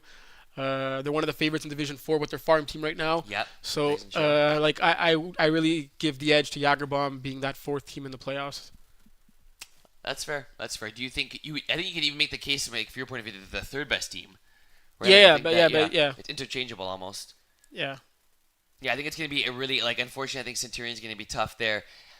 If they could somehow rally off 4 straight wins, which, won't happen, or let's say they go 3-7 potentially, but I really do think the playoff matchup will be Lockdown Jagerbomb when they play each other in 2 weeks from today. Yeah, and Centurions have a next game up against Iron Wolves, then Outlaws, then Jagerbomb, then Lockdown. I could see them going 3-1, like best case scenario. Yeah. I don't think it'll be enough for them to make the playoffs, though. No. Yeah, I think it'll be tough there. Yeah. Let's move on to another division. Yeah, okay. Feel we didn't talk about Division 4 very much, yeah. eh? I would agree. Where are Division 4 guests? Come on. Yeah, really, eh? We just spoke about it a little bit with Simon, but True. so early in the season, I think we were saying secure top. Not secure top shooters, but Yagis and Chill were one of our favorites. Yeah. They did drop 2 games and dropped to 5th place in the standings right now. How would you still see them in this Div 4 race? Are they still in your tier 1 of top teams, or did they drop out of that? They are in my tier 1, but I'm a little bit worried in terms of like championship or like I had them as championship or bust to start. Even though you have those first seasons of quarterback? Yes, it's way too much talent on both sides of the ball. Even if Dlos is throwing with his left arm, this is just way too talented of a team. Now I still have them in in tier 1, but I'm not as confident that they could win the chip as much as I was before the season started. Very good. Very good. I think the parity in Division 4 closed up a little bit. So I think it was very large, and now it became a little tighter. So I like that. I'm happy trolling holders are actually good. Yeah, that's a pleasant surprise. Like a pleasant surprise that's not supposed to be a surprise. No, exactly. Because Josh was quarterback last year, it didn't really work out. Now it's working out. Like, look, I think anyone from like the top 5 could win this, right? Like Yagis and Chill have been low fat, Mustard Cubs, high on audibles, trolling holders. Even like the second tier with Royal with Cheese, Drama Club, Secure Top Shooters, Idaho, are even going to teams that are not in the playoffs right now. Iron Wolves, not Cyclones for sure, but all those teams are like good teams, right? Like Sour Peeps won 2 games in a row. They're sitting at 1 game behind a playoff spot. Yeah. Like this division got a lot more competitive. Yeah, it did from early in the season. Like the Oh wow, What happened? we got somebody on the line. We got someone on the line? Yeah. Okay, let's go. Let's bring him in. Okay. Good stuff. Good stuff. Do you hear me eating in your Yeah, like, Is it, like really it's, loud? it's almost louder than when I eat my McFlurry. And Really? That told me off. Think it's Yeah. gonna annoy people? No, it's kind of cool. It sounds like a satisfying sound. I'll put the mic like this. You talk to him while I eat it, but I'm getting hungry. Okay. But yeah, we're good. Okay. Mazboot! Have you been watching since the beginning? I saw the little thing that happened there, but then I was on and off. And, So you came in for the right time? I came in, I was like, what the hell is happening? Then I left, and I saw a little bit of Alexis, then I left. Yeah, we walked into the red drape. We didn't know what kind of show or content it would be today. Yeah, no, we definitely we said did not. special, but That was definitely not an When you MFL said, player. We know that. everyone's welcome- what? when you said everyone's welcome in the MFL, Yeah, that's true. that's not what you were talking about, huh? Terry blew it. You jinxed us, Willie. You jinxed you. Did you see what is my name? Did you see my name? It's Jafar San. Did you see under it? Uh, catch the ball? No, let's see. He's taking over. Yeah, I said it's my show now. Stop moving! So what are we gonna talk about, boss? I feel like I haven't been on the show forever. For real. It's been a lot more peaceful, but less drama. Yeah, okay. I miss you guys. Miss you too, Mudgy. Miss you too.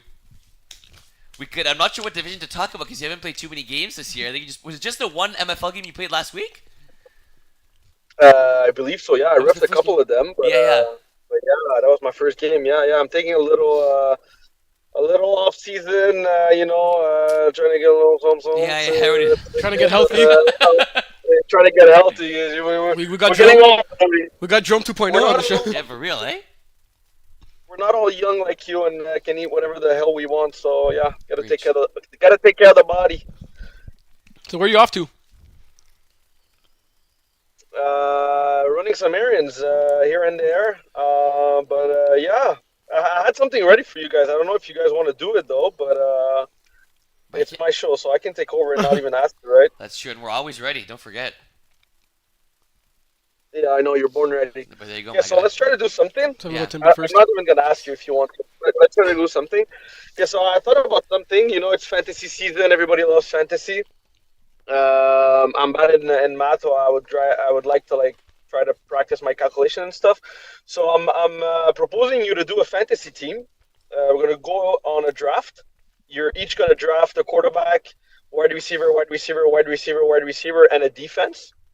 And then I'm going to take care of all the calculation for next week, and then we're going to see who has the best fantasy team and who had the most points. For just 1 week? Are you guys down for that?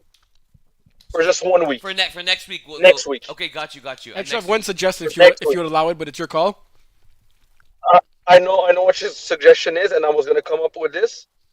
But let me know if it's the same thing, though. So there's 6 stuff, there's six things to draft. You just have to make sure you have one position or defense in each division. So if you pick up a quarterback, 4 wide receivers, and 1 defense, you just have to make sure that you hit every division in MFL. Okay, got you. Yeah, no, I was gonna say PPR? if we could choose an extra player in case one of the players we chose is absent that week. Nah, too bad. Yeah, I like that too. I don't like No, it. I like that too. That IR spot. Yeah, Let's so go that way. we'll have a flyer that if you get someone absent, his stats will count. Okay, I like that. And let's say if you say Manu, you have to specify Manu what? Manu Division 1, Manu Division 2, because Manu plays in all divisions, so yeah. you can't just stack up all your receptions, right? And you're not also allowed to pick up a receiver that you're going to throw to. Because if Terry picks up one of his receivers, he's just going to throw him 25 balls. Like for me, I'm sure Yeah, the Stafford NFL has players have their own players on fantasy. Like Stafford for sure has That's Puka the thing. Stafford for sure has Puka That's Nakua. Yeah. I'm cup. That's what I was going. For sure, you have Puka Nakua. So that we're not going to go all Stafford on people. So you're not allowed to draft your own receiver if you're throwing him the ball. Okay. You can draft your quarterback if you want to give a little some and boost his stats, but you're not allowed to be a quarterback and throw to a guy and you pick that guy. Okay, You guys are down? fair. Yeah. Okay, Willie, you look good today, so you can have the first or the second pick. You decide. My guy, We're going snake. We're going snake. We're going snake. You know what? I'm gonna And- be a gentleman and let you go first. Are we picking? My guy. Are we picking? You said 5 total players, right? So 1 per division. Like quarterback. No, yeah, let's go quarterback through 3 receivers and 1 defense. So exactly. So it'll be like- 5. Okay. So if we, it's pretty cool that way. Because I think like when you pick a player, like in a division, like you actually X'd out that division. So you got to pick like the most impactful player or defense of that division for you. Got you. It is cool, right? Yeah. And then I guess the extra player will be a flyer in any division. Exactly. Okay. So you want me to go first? Yeah, you go first. And then Okay, let's just try to be on the same page here. Can that extra player be a quarterback or a wide receiver, or you should pick a quarterback and a wide receiver as a flyer? Yeah, because it's tough. Yeah. I'd say pick a quarterback and a wide receiver as a flyer. Or we could just go average points if the guy decides not to show up, right? what? Like we could, let's say, no. Let's No, get let's bro, go let's get extra. confusing, bro. I just want to pick players and call it a day, bro. Obviously, we're going PPR here. Yeah, we're going PPR. We're going PPR. You guys did a lot of fantasies in your life, so we're going PPR. We're going yards at 0.1. We're going passing yard at 0.04, if I'm not mistaken. Touchdown is 6. Defense is For defense, you're gonna defense calculate everything. Defense is the Yeah, team, we're not a calculating. player, right? Yeah, it's a team. Okay, it's perfect. a team, exactly. Perfect. So you go with interception. There's no fumbles, but interception, sack, points allowed, yards allowed, all that stuff. Perfect. We gotta look at matchups here too, because you gotta pick a player who's playing against a shit defense too, right? Like, it's really just for the next That's three. when you look at like who to draft and you have it in green. They're playing the line, so it's green for this wide receiver, and then Yeah. Okay, All you're right. first. So Well, Terry's thinking too much right now. I mean, I need my break, bro. I need a glass of water. Okay, Terry, you can go. I'm writing down the names at the same time. Are you guys still seeing me? yes. Yeah, I see you. Okay. Yeah. You can go ahead, Bobby. All right. So I'm gonna go with the first overall pick. It's gonna be a shocker. Not many people know him. That's what I was gonna pick. Thank you to my guy Jaff, who thought about him when we spoken before. I'm gonna go Sebastien Luca Alzate from That was the last literally my calls. pick. I knew you did it on Currently, I purpose. think leads the whole league in every division with yards. He's averaging like over 100 yards a game right now. He has 623 yards in 6 games, 35 receptions, 10 touchdowns. Are Converts counting? Are you gonna count No, Converts? forget Commerce. Forget Commerce. You can count Yeah, no, we're 1 gonna and 2. convert. Yeah, One yeah. and- it's 1 and 2 for sure. Because a 2-point convert in the NFL counts for 2 points in fantasy, right? So a 2 points, like a 20-yard catch. Exactly. Okay. No. No, A a 2-point 20-yard coverage is only 2 points. Okay, Yeah. now the We're not PPR. calculating- Got you. No. We're not calculating the receiving, the reception. We're not calculating the yards. It's you get a 2-point cover, you get 2 points. I know That's 1 it. point cover, 1 point perfect. Got you. Exactly. So what do you got, Willie? And he's D5, Terry, if I'm not mistaken. Yeah. There's Perfect. another great player to choose in D5 that I was hesitating with, but But not D5's done. well, you could choose D5. Don't we have to touch all the divisions? Each one of us on our team has to touch all the divisions. Oh my God, Willie. Bro, okay, this is okay. Okay, you're gonna be going bananas now. Okay, I'm gonna go. So that was you went D5. Okay, I'm gonna go D4. Are they playing this week? Let's just double check. They are. Secure top shooters, D4, offense wide receiver, Ryan McSweeney. Wow. Playing Ryan McSweeney here. I like it. Oh, and I get Snake, eh? Yeah, you got Snake. Okay, so I'm going to go D4, and then we may as well go in that order. So I got Ryan McSweeney now, wide receiver. D3. Okay, there's pocket. Oh, okay, what if a team has double header, though? It's the first game. It's the first game. The first game. Okay, Pocket Rockets is playing Raw Sauce. Raw Sauce is playing Villains. I'm not going to take that because that's against us. What if we choose a team that's on a bye week? Man, you guys are dumb. So you do have to check the matchup then. Technically, you do. Okay, Yeah, let's see. for sure. Okay, I like it. D3, Double Dippers. They're playing against Mustard Tigers. It's going to be Mustard Tigers' first game. I'm going to go with my baseball boy, Mason Miller here, wide receiver. Mason Miller. Mason Miller, Double Dippers. You could have chose Mason for you to hold. I like it. One Double Dippers. Okay, I got an idea for a quarterback. If he's not there, it sort of fills in for that player at the quarterback position. Who do we throw in? The fill-in. Like, let's say I chose... But our what stats Okay, going to be posted. Yeah, I Our like stats, it. our stats going to be posted. do you mean our Because stats? if he's a sub. Subs get their stats posted. Afterwards? when you sub in a game, you see the sub stats in the game. When you do it to the system, you just don't do it. Okay, got you. Okay, sounds good. So I'm gonna go my quarterback now. I'm gonna go Division 2 Thunder Buddies. None of Steve-O. Leads Division 2 in all of in almost every statistical category. And if Steve's not there, well, we got William Power that's gonna fill in his shoes. Willie's about to throw a lot of things. You best believe that. They're playing KOB, so you know it's gonna be high scoring, right? Well, surprise, surprise, I'm actually not there that week. So, So let's hope let's hope Steve's there. all right. PPR. If Steve's not there, Terry, I got you. Don't worry about it. My G. I mean, it wouldn't be dumb to go with Centurion Snapper, right? In PPR, he gets you like 45,000 points, catch like 25,000 balls a game, right? For real. Who else do we got? So I got Division 2 and 5 on lock. Yeah. Willie, your Division 3 and 4 are Division 3 and 4, locked. yeah. Wow. 3.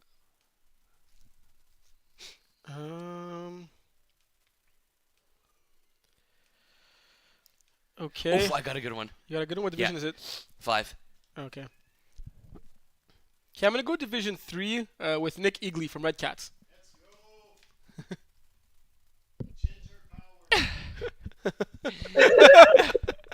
You said it was D4? D3 Red Cats. Our boy Nick Eagley. Oh, yeah, okay, yeah, right, my bad. Okay, Nick Eagley, yeah, big pick. All right, so The for baller. my D5, I'm going to go with a guy that also he's going to be my receiver, but he also plays quarterback, so he'll be like a Keenan Allen if he throws for. I'm going to go Sam Gernet. But you taking him as receiver? I'm taking him as a receiver. But if he throws, you get no points. You only get his receiving stats then. No, but it's like in fantasy, when Keenan Allen threw a touchdown, he got those stats. Can you do that? Yeah, of course I can. That's part of fantasy.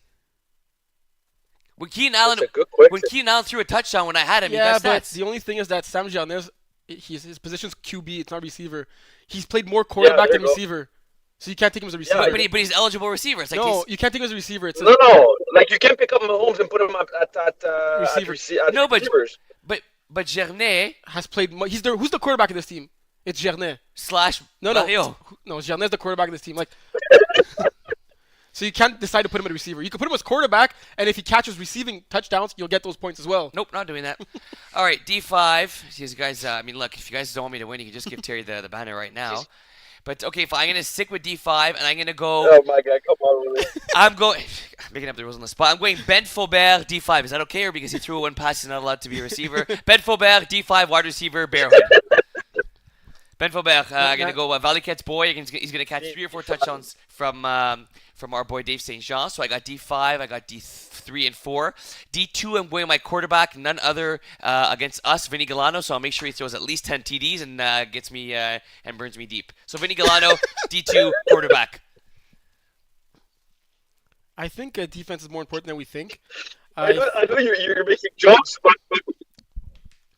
I'm sorry. I know you're joking, Willie, but you're too of you hate to lose too much to allow that. So For real. like, it's not that. But it's gonna be really funny when you're gonna pick him off and you're gonna go.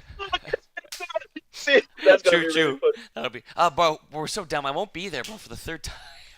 You won't be there? No. Willie, you messed up with your D5 pick. I don't think I did. You know what you need to go with? Who? Blue Badgers defense. That's pretty. I was hesitating between Blue Badgers and Sebastian Luca Alzate because Blue Badgers literally have 5 points against per game. Yeah, how are you gonna do the metric for points against? You're not gonna do yards against for sure.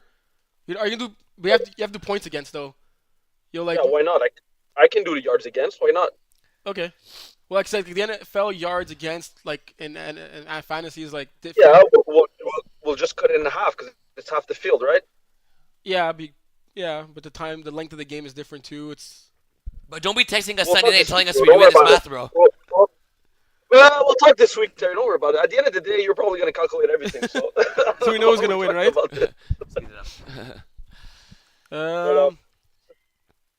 All right, so Are you done? Oh, you have one more pick, eh? I have 2 more picks. No, what? Yeah, 2 more picks, and then Willie finishes with his defense. Yeah, so Willie, you still have a defense to pick. No, I had a player in D1. I didn't pick a player in D1. There you go. Your defense is gonna be your D1. defense has BD1. Good job. So who's the worst team in all of MFL if you had to pick one right now? Cyclones. Perfect. Cyclones are playing Yagis and Chill this upcoming weekend. I'm going with Yagis and Chill Defense Division 4. Terry won. Thank Can't you, throw in the Willie. towel. And now I got one player left for D1. I got Wait a minute. This is your what player pick? Sorry, what? This is your what player? Right now, the person you're gonna pick is your how many? Your fifth, your sixth? Fifth. Had I picked 4? Yes. You picked Vinny, Yeah, okay, Ryan, right. Mason, and Ben. Ben Chuchi, okay. Yeah. So that was your D4, huh, Terry? Yeah. Defense? Yeah. So you still have D1? Yeah. So this player, for somehow, doesn't get as much love as he deserves. He's a complete baller in D1. I'm going to go with Ashton Sbo. The only worry I have is that Dave distributes the ball so well with A-Team, and any guy could be the guy that week, but Ashton's still their main guy. They're playing lockdown. They should score a lot of points. My boy Dave Daou, please throw a lot of balls to Ashton Sbo. Well, guess what? I'm going to go with Ashton's defense as my defense. Give me A-Team's defense. Best defense in all of Div 1. Playing lockdown. That's my defense. A-Team. That was actually fun. Good thing, good. boy. Yeah, I know. Don't worry about it. I got you. All right. There you go. So just so people know, Terry picked Steve as a quarterback in D2, Sebastien as a receiver in D5, Nick in D3 as a receiver also, Ashen in D1, and Yagis and Chill defense in D4. And Willie has Vinny Ganalo in D2, Ryan McSweeney in D4, Mason in D3. He has Ben That's a wrap, Faubert in bro. D5. That's a wrap. In Easy D5, and dubs. he has A-Team as a defense in D1. That's it for me, folks. That was the best part of the show. No, but for real, you guys are doing a great job. Shout out to I think it's Gabriel. Yeah, Gabriel, huh? yeah. Gab. Gabriel, big up, Gabriel. You're doing an amazing job. And As soon as I hang up, I'll we'll see actually you give a bit next of we'll actually give a bit of feedback as to how this happened today, because I still don't know what happened. Yeah, me neither. You'll tell me tonight. Yeah. All right, boys. Love you. See you, Maz. Good stuff. See you soon. See ya. Ciao. Maz out. Jeff out. Jeff out. Out like a light. Yeah, so okay. Okay. All right, so we'll have Manu joining right away, Okay, nice. and we'll get back to the history of today's show in a bit.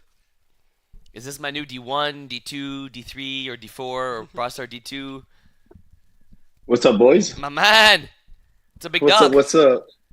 How's it going, man? How are you guys doing? I'm doing well. How about you? Good, good. Oh, I see the screen in the back. I like it. Yeah. How'd you Man, take we got the... MFL. Ain't nobody watching no college football today. They're watching Terry and Willie. Forget that. How did you take the news today? You missed like all 6. You had 6 games probably in 6 time slots. How did it feel? Like Man. you don't know what to do with your life, right? Yeah, I don't know. I went to the gym. I couldn't go outside, but it's okay. When I went outside, the rain was really bad, so I get the decision for canceling the games. The field would have been completely destroyed after Appreciate today. that. It's nice when people agree with us and don't just complain to complain. For sure. I would have been the No, complaining type, but- and like I said on the post, it would be nice a little final in the snow. I would appreciate Yeah, that that'd be Yeah. sick. if I get to the finals. Yeah, not like a clear snow day, but like just some snow No, a falling little to the bit. ground. Like a little some. Yeah, a little Literally a little some- some. That would be very nice. I never played in the snow, so it would be fun. So you're in 3 divisions this year, right? 1, 2, and 3. Yep. Lockdown, Idaho, and Double Dippers, right? Yeah, exactly. Out of the 3 teams, which team were you most excited for coming to the season? Like, which team do you have like the not necessarily hopes for like winning or championship, but just excitement as a group and playing in that division? I'd say lockdown. It's a nice challenge for us to just start already in Division 1. sure. Originally, it was supposed to be all the guys from my the other league team, but a couple guys couldn't come, so we had to make some addition. We brought Phil Charpentier, Leo. We brought Lazar also, who's coming back for this season. Twin Towers. And, yeah, exactly. And as so far, what I was most worried about was the defense, and we're the second best defense in the division. We didn't win all the games, but we have 13 turnovers, 13 interception. The only thing we miss, the only thing we miss is just closing out games, and that's what we're working on. And we'll be back next week with a big game against A-Team, the best team. Yeah, great test. It's funny who I was talking to this past weekend, and they thought Lazar and Phil was the same person. Like, they never saw them together. Literally, it helps when you have 2 7 feet tall players on your team. So, yeah, looking at your season so far, You guys played A team in the first game of the season, right? Like going out Division One debut with a punch. Yeah. I think that was one of Dave's worst games on the year. He threw, I think, 5 interceptions in this one. That was a different one. They still came up with a victory, one possession game. That like we know it's no moral victories, but that must have made you guys. It must have showed you were in the right division. You guys could compete with anyone in Division One at that point, right? Yeah, 100%. When I first saw the schedule and saw that we played A team for the first week, I was like, "Damn, man, it's gonna be tough, guys." But we just went there, one play at a time, and of course, it helped that also A team was missing Ashton, Jeremy, and Charles wasn't there, and that's all big pieces of their team. But still, all the guys were there. Dylan was still there. OP heals up quick. Dylan, it's sad to see him not on the field. Yeah, so 18, they're just solid all around, and you can never let your guard down. And we did. Andrew got a pick 6, and that changed the game. But I was really impressed with how you guys played last week. I was reffing a game, and the game ended early, so I got to see the end of Outlaws lockdown. And when I started watching, I think I brought you guys bad luck because Outlaws took over. He was just throwing Brady was throwing fades to Svetna there in the back of the end zone. But I was surprised how close this game was late in the game. And I think that one thing I think that you guys thrive off of in terms of positive energy, I feel like you guys have the best positive energy in all of the division. Like of all 6 teams, you guys are hype, and obviously it starts with you, being a passionate guy that loves his flag, and then you have different guys on the team, and Simon stepping up too at the quarterback position. This Simon Blair seems like such a chill, zen quarterback. Like nothing could phase him, right? You guys could be up by 30, down 30, and he's chilling. He's gonna call the same play. Like, seems like a great guy. Like he does, and his energy, like also for being a bit more of a quiet guy, I feel like his energy too has picked up over the course of the season. And how do you feel like that's translated to you guys? I know you guys are sitting at 2-3, which isn't great, but like Terry said, you guys belong. You're fighting for a playoff spot. You're in a playoff spot right now. And do you think a lot of your positive energy has to do with that? Well, you guys said it well, especially Terry. You said Simon is super chill, so like, even if we're down or things doesn't go our way, he's still positive, and I think that will keep us in games throughout the season. Especially, I'm circling that Jagerbomb game for sure, because that's going to be our biggest game in terms of the schedule. Because Centurion have a forfeit against us, so and we'll play them, and I'm confident we beat them. After that, the other games, it's all going to be hard, but it's as expected for a new team in the division. But I wanted a challenge, and I couldn't go D2 because I'm with Idaho, so we had to go D1. Definitely not out of place. I think that week 10 final game against Iron Wolves could very well determine which team makes it in, right? That's true. Because the way I see it right now, it's Jagerbomb, Iron Wolves, and Lockdown. 3 of you guys battling for the playoffs, right? And one of you guys are unfortunately going to be out. So Jagerbomb's going to be huge. But then that Iron Wolf game is probably the second biggest one on your calendar for the rest of the season. Yeah, Iron Wolves, that last game, man, I wanted to have it so bad. Willie made probably one of the sickest plays I ever seen, defensive plays. Simon and I, we still can't believe it. How he was taking the outside route, but still had his eyes on the ball and got a pick 6 that changed the whole game. Really? After that, we were... Thank you. Yeah, we just picked them off also. So we just had the ball, then Willie picked 6. After that, like I said, it's those couple plays that we need. But yes, at Iron Wolves, I really want it bad because Iggy also torched us that game. It was like, I don't remember, but he had great stats, and I can't let Iggy torch me, man. For real, I feel you. Quickly shifting to D2 now, I'll just ask you one question. Jerome mentioned championship or bust for this team, and I'm pretty sure you agree with that. Is there any team that scares you? He mentioned Nice TDs. He said you got to find a way to beat Nice TDs. Do you just see you guys being the top dog, and no matter who's in front of you, you guys are beating them? We know that last championship last season left a sour taste in your mouth with the Jagerbomb team. How do you view this season going forward, and what are the expectations for Idaho? Jerome said it well. It's championship or bust, but for me, I come every week, and any team we play, I play the same way as it was the final game, because you never know. Jagerbomb, they crushed us in the finals. It wasn't close, and that left something on me, and I really want to get that D2 championship back. But me, if I would say KOLB is a team that I find kind of worrisome because they got some really, really good players. They got some great chemistry. And I feel like they can always be in a game and they can always score some points because the connection from the two brothers and all the guys on the team are really solid. So I'd say this is a team to watch out down the line. If they make it into the playoff, they could make the finals for sure. I like that take a lot. I really like that take. I got a very important question for you, and I'm surprised we didn't start with this one. What's your favorite celebration? Oh, that's good. That's good. If you had to pick one, is it on offense after scoring a touchdown? Is it strapping up someone on defense? Is it sniffing that finger of yours? Which one's the favorite one? Give it to us. Strap to Brady. If I play against Brady, it's strap for sure. But it depends. If in D1, I strap Brady every time. I know he's a QB, but I strap him up. But I'd say it's probably this, and you point for the first down. I stole it from CD Lamb, so do you know I think where it's it comes from? Celebration. I've been wondering. Do you know where it comes from? Man, I think it's some kind of a gang sign. So I'm not sure. It is pretty similar. Yeah, it's what did they just make up on the spot? Like Jeff said, I'm just spilling my fingers. I just wonder what. But usually I try the season keep it calm. Not too much celebrations because I know that can hype up the other team, so I don't want to. Yeah, it depends who you're playing against, right? Yeah, exactly. So try to just go celebrate with my teammates, and that's it. That was pretty good. No, I think that was good. We got D1, we got D2. Yeah.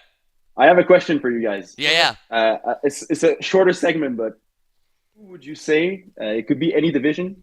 Who would you say is the clutchest player? Like when it comes to crunch time, down the line, like final drive. It could be a QB, could be a receiver, or even a defense if you need a key stop. Which player would you think in crunch time, important game, playoff game, final game? Who would you want on your team? For those. Yeah. Yeah, it's a great question. A guy that popped in my mind right away, and a guy that should be and could be playing Division 1, was a new addition to your team for me is Gab Boucher.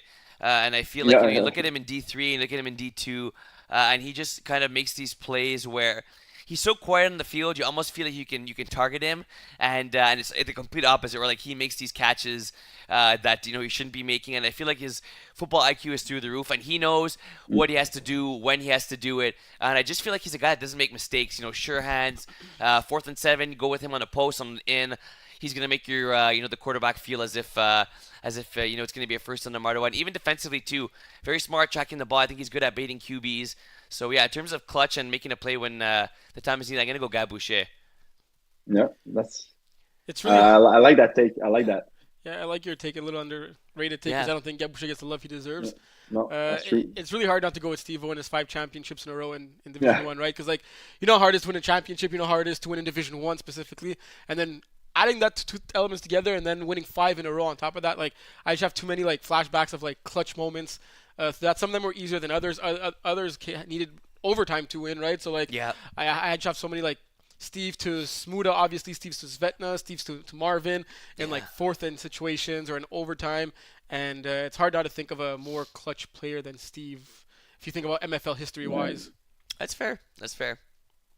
You have underrated and the GOAT. Yeah, exactly. It's a good mix. But I like that. Steve-O, man, it's true. When every time I line up against him and there's 1 minute left, man, there's not much you can do except pray that the receiver drops the ball. His team always comes up in the big moments. Outlaws, especially Thunder Buddies too. When you need a drive, he's gonna get it. I like that take. That's cool. That's a good thing. We can maybe start adding that to our weekly thing. Maybe clutch player of the week or clutch. NFL has a clutch drive of the week. We can maybe start adding that to our podcast. Really? Yeah. That'd be cool. Cool addition. Good stuff, Manu.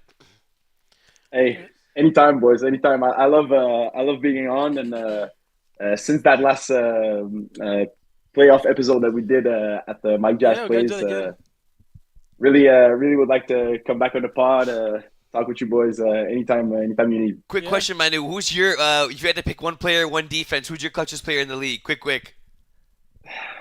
Mr. Brady, baby. Yeah. Mr. Brady. I got Brady, man. That's a good one. Sure. That's a good one. All right, my man. Thanks for joining the show. All right, boys. See you Saturday. Thanks for calling in. I always appreciate talking to you, man. So, I'm gonna disappoint you a little bit here. What's that? Look at these candies. Yeah? They're freaking amazing, right? You see what's I up here? just saw. I told you to get the sour fuzzy peach Maynard's dairy. They're vegan. Get them out of my face, there. What is John, vegan? okay, you save it for John next Saturday. He's coming back today. Who is? John, when we leave here, we could go drop it off at his house. Say There you hi. go. They must taste the same, though.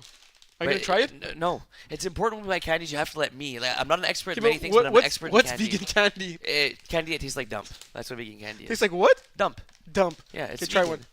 They smell freaking amazing. They smell freaking amazing. It's all Try fake. one, try one. Not in there, not in there. Okay, give me one. Because good start to the show, eh? Yeah, pretty well. Good start. Been over an hour. Yeah. No, actually pretty good. They're pretty good, eh? Yeah, surprisingly.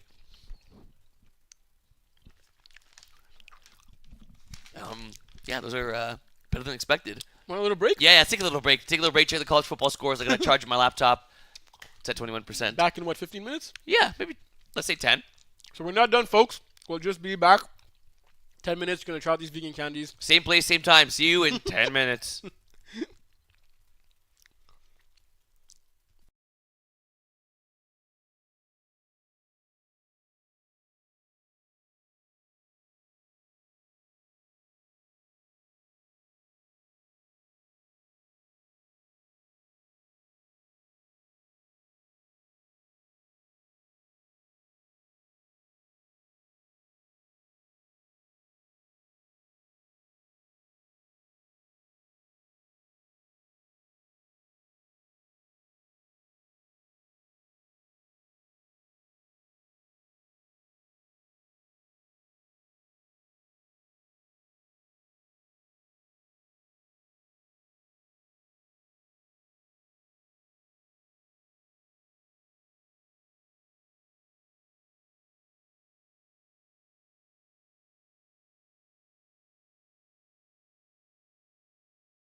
MFL Nation. We're back. We are back. My tongue is, never mind. What's Got wrong? some candy. Oh my god, oh good. Purplish. Those vegan candies, bro. They're better than you thought, eh? They actually are pretty good. They're not bad. I'll get my drink after. So just before continuing, we just wanted to say a huge thank you to Gabriel Darvaux. For real. Very quickly, we'll talk about it a bit later because we have a few guests waiting to be on the show. He wanted to do something with MFL today. And he did. For those no MFL, he literally, like, all Will and I did was walk in here with our candy, chips, and beer and Timbits, and we just started talking. But you should see the setup. We might post a picture later or do something about it. But like, it's literally like when we were at the field, you guys saw those wires. It's all like the studio's in his house now. We're doing this live stuff. Got people calling in.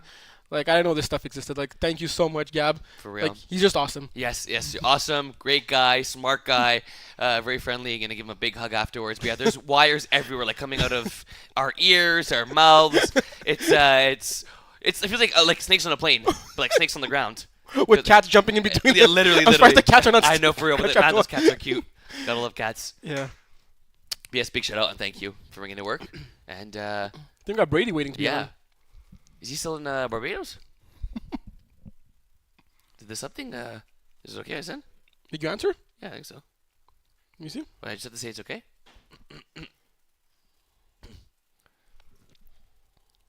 Big Bad Brady. Hey, nice background. How's it going? Go. I heard your girlfriend didn't like you having the banner up there in your place. It's just you finally won that battle? Why do you have a ski shirt on? You don't ski?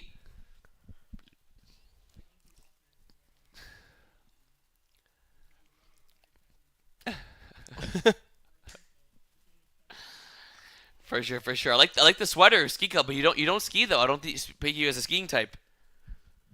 No, it's actually a sweater from Mandy's. This is my new salad diet. So. Oh, nice. The salads are actually OP. I'm not gonna lie.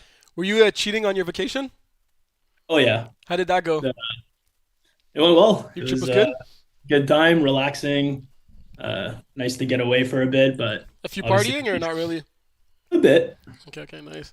Yeah, missed being out there. Not the same when I'm not playing football on 4 different teams 5 times a week. So for real. Nice to be back too. No place like home, as they say. Yeah, exactly. So how did you take the news with, I think you were nursing a little bit of an elbow injury, right? So for me, it was perfect. Forced bye week kind of helped, eh? For me, it was perfect because I was trying to make preparations for other people to fill in at quarterback. Coming back from vacation, we had a lot of games, both with Idaho, Outlaws, the other league. So my elbow flared up, the issue I had last season from the wear and tear. So I was going to actually take this week off, just play some receiver, and it worked out well. You think the fact that you didn't throw for so many weeks and then you got thrown back into the fire is what caused it to flare up again? Yeah, 100%. Okay. When I was there, I didn't pick up a football. I didn't make one throwing motion or anything. So you should speak to Alexis Ferrand, help you in the warm-up, what kind of stretches to do and stuff like that. He stretches for a good hour and a half before his game, so must cover even quarterback stretching and stuff like that. Actually, someone from MFL reached out to me. It's a classic MFL community, but JF Delos. Oh yeah, no, he's my. He reached out to me and gave me some advice on it. Okay. Unfortunately, he didn't give me any advice on how to beat his defense with picks, but how do you even know that? You don't know, so. How do you even know? How is he even aware? Yeah. He reached out to me shortly after they kicked our butt in the finals. And he's like, "Hey, this might actually help you, and over a few things that could help prevent it from reoccurring." Okay, you spoke to him about the injury. Gave that as the excuse as to why you lost in the finals. No. They Jagerbomb defense. I've spoke to you guys about it before, but I saw it firsthand this weekend. I saw it firsthand. Yeah, I saw not your best game. No, but definitely not. They they know how to play defense. That's for sure. Well, speaking of Jagerbomb in the division, what you've thrown in Division 2 for the last little while. Glad to see you made the step up into Division 1. We always knew you were capable. Sitting at 4-1 now with the Outlaws. What's been your experience like in Division 1 and with this team in general? Because Rory was always kind of that main guy for you. And I know he hasn't played throughout the season. Jerome hasn't played. So you're building chemistry with Svetna, Marvin, Smuda. And, you've thrown to Marv before, but not really many of the other guys. So what is it like throwing for this Outlaws team? And what is it like throwing in Division 1 for the first time? Well, it's been an adjustment for sure, but look, the Outlaws roster, it's catered almost to the kind of offense I like to run. I couldn't have stepped into a better situation. All hooks, all hooks. Obviously, having Rory and Jerome would have facilitated it, both out for their different reasons. But like you said, having Marv there, who I got some experience with last spring, Kyle at snapper gives me some familiarity. And it's really not hard to throw the ball to Svetna, Smuda, Ariel when he subs. They're fantastic players. So, well, there's been a few miscommunications and all, but it's been a pretty easy transition for me. I have the weapons around me to succeed. And I feel Will and I talk about it a lot, but for some reason I still feel it's maybe somewhat of an underrated skill. Like everyone sees you as the quarterback. Everyone knows you're the main quarterback. You're the guy, the gunslinger. But your defensive prowess is like so. I don't know why I'm saying underrated because to me it's not underrated. But like you're averaging a pick a game in Division Four. How do you like remain so dominant on the defense side of the ball when you have so much to focus on and so much on your plate already controlling like such a high-powered offense? And it seems to be like you're either calling the defense or such a big impact on the defense in every team you play on. Even coming down to like last season when you were playing Division Three with double dippers. So like, how do you maintain that level us on defense? And like, where does it come from? Like, how do you like? It's one thing to be a great quarterback. It's another thing to be like a great defender. But you're both at the same time. Thanks, but yeah, I personally I've always loved playing defense, and even more so than quarterback. That goes back to my tackle days, and it's followed me into flag. I feel that you could have a great impact on defense, which is weird to say coming from a quarterback, but there's so few plays that you can make on defense that impact the game, like a pick or a pick six or a big turnover, and I like those moments. I feel really comfortable on D, especially playing back at safety. I don't feel overwhelmed calling the offense and the defense because I have experience now, and our offense isn't a very complicated offense. We have Will's played in it 5-6 plays at most. We just flip them and a little alterations. And defensively, there's only so many defenses you could call, so I don't really feel overwhelmed trying to make these decisions. We don't have a playbook. It's really on the spot, kind of feel out the game and just go with your instinct and see how it goes. Yeah, like right now you guys are sitting at 4-1, yet to play a team. I was curious to see you guys play against them. Yeah, do you think that they're going to be your biggest threat? Because look at the schedule now, like Thierry said, coming up. You're going to play them the last 2 weeks, so it'll be interesting to see what happens if you guys split. If you guys go 2-0 or 0-2. Division 1 now, safe to see you guys are going to make the playoffs. Would you say that A-team are clear-cut? You're the number one team that you guys not fear there, but that you're focused on in order to make your championship run? No, I mean, I think we need to focus on everyone. Division One's full of good teams. We lost to Iron Wolves last play of the game. You guys beat us. You guys are 3-3, but you've already shown that you could beat us, especially when you have Isaiah rushing and the team. When hopefully in the playoffs you guys have all your players. You're a good team. My struggles with Jagerbomb are well documented. They're enough. Lockdown. A lot of those guys are my teammates. They know how we play. Unfortunately, Centurions look like they may be out, but the other 5 teams any given Saturday could win. So I don't think eight teams obviously great and they're a consideration, but I think we need to go into every game really focused and play our game and see what happens. Pretty good answer there. Yeah, well, it's very political and very well spoken, Brady. If we make a little shift to Division 2 now, we know how the season ended for you guys last spring, right? We spoke to 2 of your teammates already, Manu and Jerome. I don't know if you were watching, but they both clearly said it was championship or bust. Like, making the finals doesn't mean anything. Like, you really got to come out of this season with that banner or trophy that MFL gives out. Who's the biggest obstacle or what is feared here? Because Jagerbomb are not in this division anymore. So what is it that, like, scares you the most? And I don't think there are 5 teams, like in Division 1, where you say you got to prepare for. So what did you say is the biggest obstacle in Division 2? Yeah, like they said, for us, it's championship or bust. We lost in the finals last year. I think anything short of a win would be a disappointment, especially with the roster we've been lucky enough to put together. I mean, D2 is also good. There's obviously Thunder Buddies, whether it's Will or Steve throwing, both going to be real tough to beat. I know we were talking about the stat, the 15-5 against us, but all the games have been 1-score games against you mostly, except for the last one, which doesn't really count unless we're playing 5v5 in the playoffs. Who knows? Who knows? Obviously, obviously, as the other two said, nice TDs are loaded, right? He's a fantastic quarterback. Who does he have? He has James, Andrew, Demario, Demario, John Haney. Haney, yeah. From top to bottom, they have weapons and a good quarterback. Uh, Iggy's a good quarterback now that he's taken over Average Joe's. It's not too late for them to squeak in. Iggy's definitely smart enough to steal some games. So the top two are Nice Tees and Thunder Buddies. I think that's our biggest competition in the division for sure, especially given the quarterback play for both those teams. But there's some good teams. Yeah, I've been talking about adjusting to the MFL field, and like I don't think Vinny needed much adjustment to do, right? Right. Like he was great off the bat.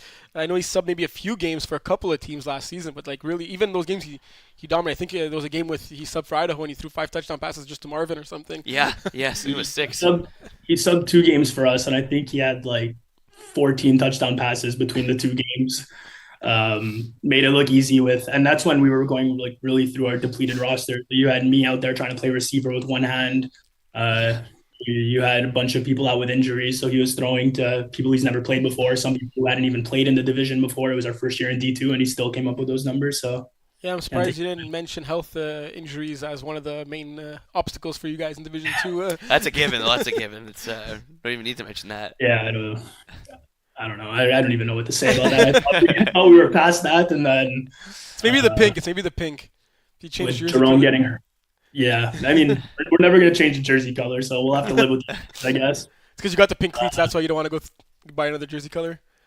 Actually, I have to get new cleats. Mine just ripped the other week, but no. I think it's our brand. There was also talk about changing our team name like early on in our thing, but I think our name's so ridiculous, and how you guys struggled with it on the podcast. Oh my god! For a while back, I think we just stick with the name, stick with our. It's kind of our image now. The stupid name with the flashy pink. Yeah. So what else you got for our guy Brady, Willie? Yeah, I think that we went D1, D2 is pretty much covered. We know that you play with like dominant players and like a bunch of good receivers, but who'd you say is one of your receivers that doesn't get as much love or doesn't get talked about or isn't this is more praise that you've thrown to and that you really appreciate his like either route running, his hands, and you feel that this guy's up there? Well, luckily a lot of my receivers are really talked about. Obviously, the Rorys, Jerome's, Manus, we all know how good they are. But one person who doesn't get spoken enough about, who's actually not on Idaho this season, but he is with us on Outlaws, is Kyle Daniels. Mm-hmm. He misses quite a few games. Yeah, so I was going to say he's not there that often. Traveling for work or whatever it may be, but when he is there, he's easily a D1 caliber snapper, if not one of the better snappers in D1. He's someone that's not spoken of as much, but I'm lucky to have all my receivers, especially on Idaho. Now we had some injury situations, and we had guys like Gab Boucher and Jeremy Rooney step in, who I haven't been able to play with, who have put up good numbers for us. Eric, coming back from his injury, has taken a lot of steps into becoming a good receiver. Eric, from where he started in D4, not really knowing type super well and playing on several teams, really grinding it out and becoming a fantastic player now. So we have lots of options. I'm kind of gifted at that spot for receivers on my teams as a quarterback, so I can't complain. A quick question, just before I let you go. I know that it's always been super fun playing in your offense as a receiver, just because you're not really a check down type of guy. When you throw the ball deep as much as you do, is it more just because deep ball is a part of your game and you throw the ball deep ball very well? Is it more math in the sense that if you throw 2 incompletions and you get like the 40 bomb, the incompletions don't really matter? Have you always been that deep guy, or is it just something that you kind of like grown into, or you feel like it just makes more sense considering it's higher divisions? Well, even growing up through tackle, my the scouting report on me from coaches was I like take my deep ball, to check down a little more, take the running back coming out in the flat. So it's been like that since I was young. I don't know what it necessarily is, but when it comes to flag, I feel like a lot of the defenses, especially on the smaller MFL fields, they're really stepping up, trying to take away the triple slants, the all hooks, plays that a lot of teams are running. Even when they are playing deep, they're not expecting you to throw it over their heads at like 40, 45 yards, right? So they're dropping back their deep half. They're sitting at 25, 30. You throw it over them, it doesn't really matter. So I feel like it's kind of the weaknesses of the defense that we've been able to exploit, as well as having fast athletes that get down there quick enough before the rusher could get on me. So it's a bit of a combination. Short game is something I'm working on. Some teams have defended the deep ball really well, and I do need to mix in some more intermediate and short. So I think you need a balanced offense to succeed. Well, it's been working right now, so definitely broke. I wouldn't try and fix it too much. Unless you're playing us, you could take the checkdowns. All right, Brady. Thanks for being on. Always a Hey, pleasure talking thanks for football having with me you. on. And we'll speak soon. See you Saturday, buddy. See you, Saturday, next Yes. Saturday. Yes. Didn't Yeah. you say you're not? I'll see you in 2 weeks. Thank you for Okay, inviting me. see you in 2 weeks. Ciao, guys. See ya. Thanks for having me on. Thanks. I was testing Brady there. He listened. Good stuff, Brady. That was good. Did you see the comments of our? I did not. John says, "Boy, this is a sick setup, and go Willie's Wolves." Let's go. I like that. And he Come said, on. He's already back. Save some candies for me. What's Willie got against vegans anyway? Shoot. So maybe we should talk about what do you have against vegans? No, nothing against vegans, but I like my meat. I mean, you can't like. You're talking to a McDonald's fanatic here. You're talking about being vegan and vegan candy this, vegan candy that. I mean, like it only been so It's far. pretty surprising that McDonald's usually sets the trends and they don't got a vegan burger yet, eh? Yeah, but no, I respect that. Everyone else does. Yeah, no, that's okay. That's why McDonald's is unique. Yeah. So where do you want to go from here? That is a great question. We've talked about the majority of the divisions. How about we look at those highlight videos? That's that a we have great, yeah, good call, Terry. Get some highlight videos on? now. Shout out to Loriane, who's Yes. our videographer. Yes. MFL's very own. She does a lot of work for, I think, Frisbee as well. She has her own Instagram page, and her MFL highlight videos are pretty sick. Fire. Yeah, Yeah. fire. Let's go take a look. I know we did. We had the people must have seen them. We had two this past season so far. Yep. Um, I'm always impressed how crystal clear it is. yeah, especially when it's like pouring rain and Yeah, I stuff. know, eh? for real. Yeah. We see the cool little droplets and Oh, this is the first one. You got Leo to Ali. nice. You know, he has 7 picks in. I know. I forget what division it is. I think it's Division 3 for Pocket Rockets. Nice. Speaking of pocket rockets, good. Yeah. There's the Cyclones getting a safety. Ah, well, it's new. There's the goat. Yeah, nice throw. Yeah, throwing to none other than Willie. Yeah, nice throw. What a Looked like catch a by the receiver. That was, Victor, eh? yeah, I know. that was impressive. There's Simon, maybe one he wanted back there. Yeah. That's That's- the 35 plus team we got. Yeah. Live at plus plus. It's cool to see Yavar playing MFL. Yeah. Oh, what a play Nice by one by Max. Max. Duroshi, he's underrated. Like, I love that gold ball, man. Something about that gold ball. What is it about that is besides gold? I think it just has gold. It's a gold ball, bro. It's gold. The never aging Chris Hope. There you go. We should have Chris Hope on the show, eh? We should. Yeah, he didn't I call. think he'd be a good speaker. Very articulate. It's not Sunday. He should be available. That guy's a baller. I like Gugwa. Yeah, I like it. Was he's- really strong. Yeah, He's very really, good. Really good. There's Boucher, most There's clutch player in Boucher. MFL. Yeah. Whoop whoop. Sadly, he slips right over here. He does. Oh, Yeah. sugar. Well, it wasn't crunch time, so Yeah. There's Simon to Richard. nice. For DeMario. That was a nice pick by Marv. That was in our first game. You got the tackle? I Oh, did. you got it. Yeah, come on, Marv ain't dipping on me. Come on now. That was a sick catch by catch. Dylan. Made it look easy, eh? For real. Great stride. That's actually a nice play by Cyclones. Yeah. Well, Maybe a nice play of the season, eh? for real. There's Rooney, man. Phoenix wants a shot at the playoffs. You feed Rooney. Big smile on his face. Yeah. It just looks so effortless when Brady throws the I football. know, it's pretty crazy. It's a Like, what Nerf the ball. hell? Hey, there you go. Jason making a catch. He was subbing on D4 team there, though. Okay, cool. That caused them to lose by forfeit. No way. Oh, did they actually win the game or no? No, I'm kidding. I don't remember exactly. Remember there was like some Nice, controversy? Isaiah. Imagine would have pick six that. I know. He was upset he didn't pick six it. It was one of the Twin Towers. That's Chris literally throwing a forfeit. Yep. Right there. Nice throw, though. It was worth it. Yeah. I think. Not really. No. That sidearm Johnny Manziel. The jump pass we got. Nice. Oh, nice play by Avery there. Read that well. You didn't really help him out there, eh? Nah. See, gave me shit. Was expected. Whose fault do you think it was? Bad throw? Team's 100%. There's my boy Nick Gigli. Yeah, He's gonna for light it real. up this oh, weekend. Yeah, true, eh? Mason Miller's I in- know. So I guess I won. No, so wait, I get the guy that's going to replace him. We said no. Yeah, who's the guy replacing him? It'll be Manu, because Manu's in double dippers.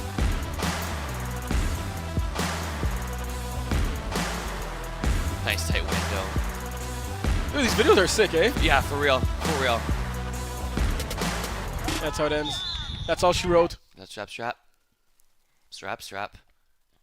Yeah, I love these videos because we've been seeing them a little bit less. I think it used to be like maybe like once a week or like three times a month, but now it's like once every 2 weeks. But it's chill. It makes them more special. Yeah, should be there twice in October. So okay. Plus playoffs. And then playoffs too, exactly.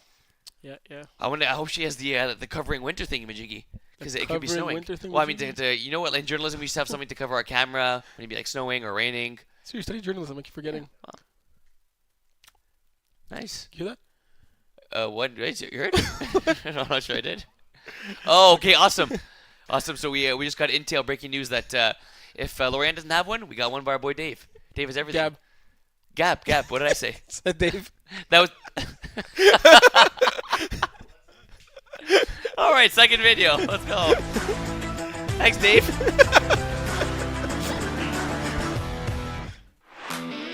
Our boy Rich. Oh, this is this past weekend, eh? Man, that's clear. I didn't think like it could be clearer than this. I feel like we're watching it in live, like but with HD glasses. No, I feel it's better quality than in live. That's what I mean. You have like HD glasses watching it in live. Those pocket rockets just look like pennies from the back, eh? Yeah, they are pennies. That was 3-2, eh? Defense? Yeah. No, man. Who'd he beat like that? Manned up on that play. One of our new boys. Wow. Good to see Antoine Tehu put some offense, eh? Like more as a Antoine Tehu. Well, he's a He's a follower. Yeah, we usually always see him primarily as a rusher, but he doesn't even rush anymore. Exactly. That was a nice pick. Yeah, nice pick. I mean, it looked like he was the intended receiver. Yeah, for real. Way to wait there. Nice pass by P.O. Nice yak. Shake and bake.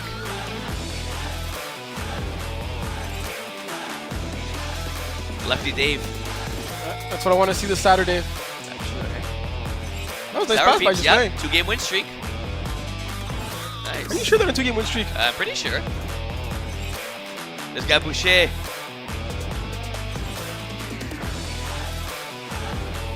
And what happened there? I'm not sure. We're seeing a cool fire extinguisher thingy.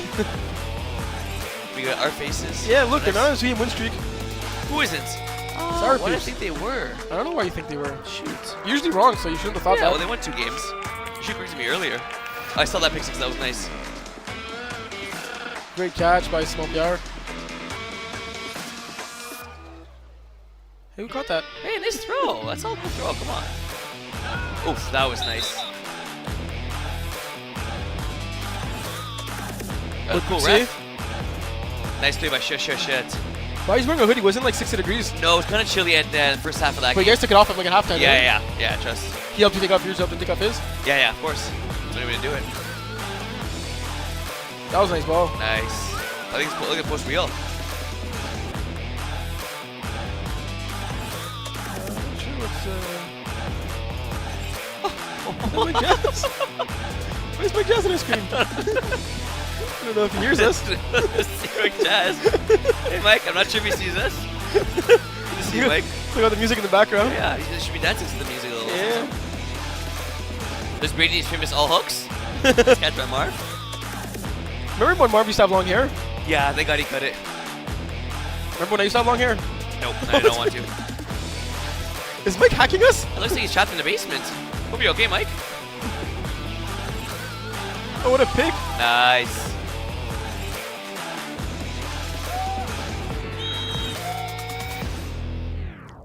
There we go. Good stuff.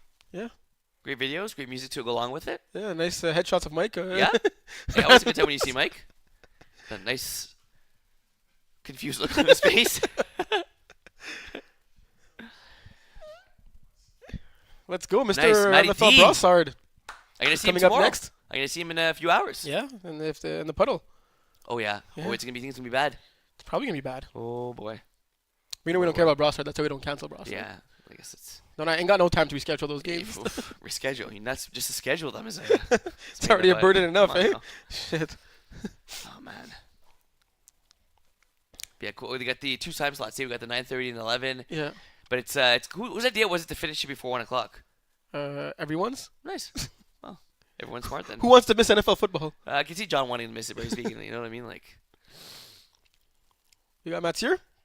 Hey, he's wearing his ref jersey. I think he wants to talk, what's up, guys? talk about some refing. yeah, eh? bro, it's half pony points. How are you? Tu peux parler en français, je Good yourself. vais traduire pour Will. Yeah, I'm good yourself. Je vais bien, toi. Ça va Je savais super pas bien. quel chandail mettre, fait que je me suis dit, bah, ça a l'air que les Chiefs sont avec les refs, fait que je vais y aller de même. So you're wearing your Chiefs jersey, basically. Nice. Yeah. With your referee ring. Yeah, exactly. Nice. Yeah, yeah. T'as-tu hâte de jouer demain? Ouais. Il y a beaucoup de pluie. C'est pas. Nous autres, c'est pas grave si on scrape le terrain à Brossard parce qu'on en a comme 8 autres à côté. Ouais. Fait que c'est moins dramatique, mais ça me prend juste, faut que je m'achète ce que les corps arrière ont, la petite poche pour mettre les mains, parce que la dernière fois qu'on a joué, Will était là, puis on a fini faire le record de la MFL, puis finir le match 1-0. J'ai dit pourquoi il voulait attraper le ballon à la fin. Il aurait dû l'échapper pour que ça aille en yeah. overtime. Mais t'as actually pas le droit de jouer avec ça dans MFL. Fait que tu peux te l'acheter, mais You can't? hand warmers. Yeah.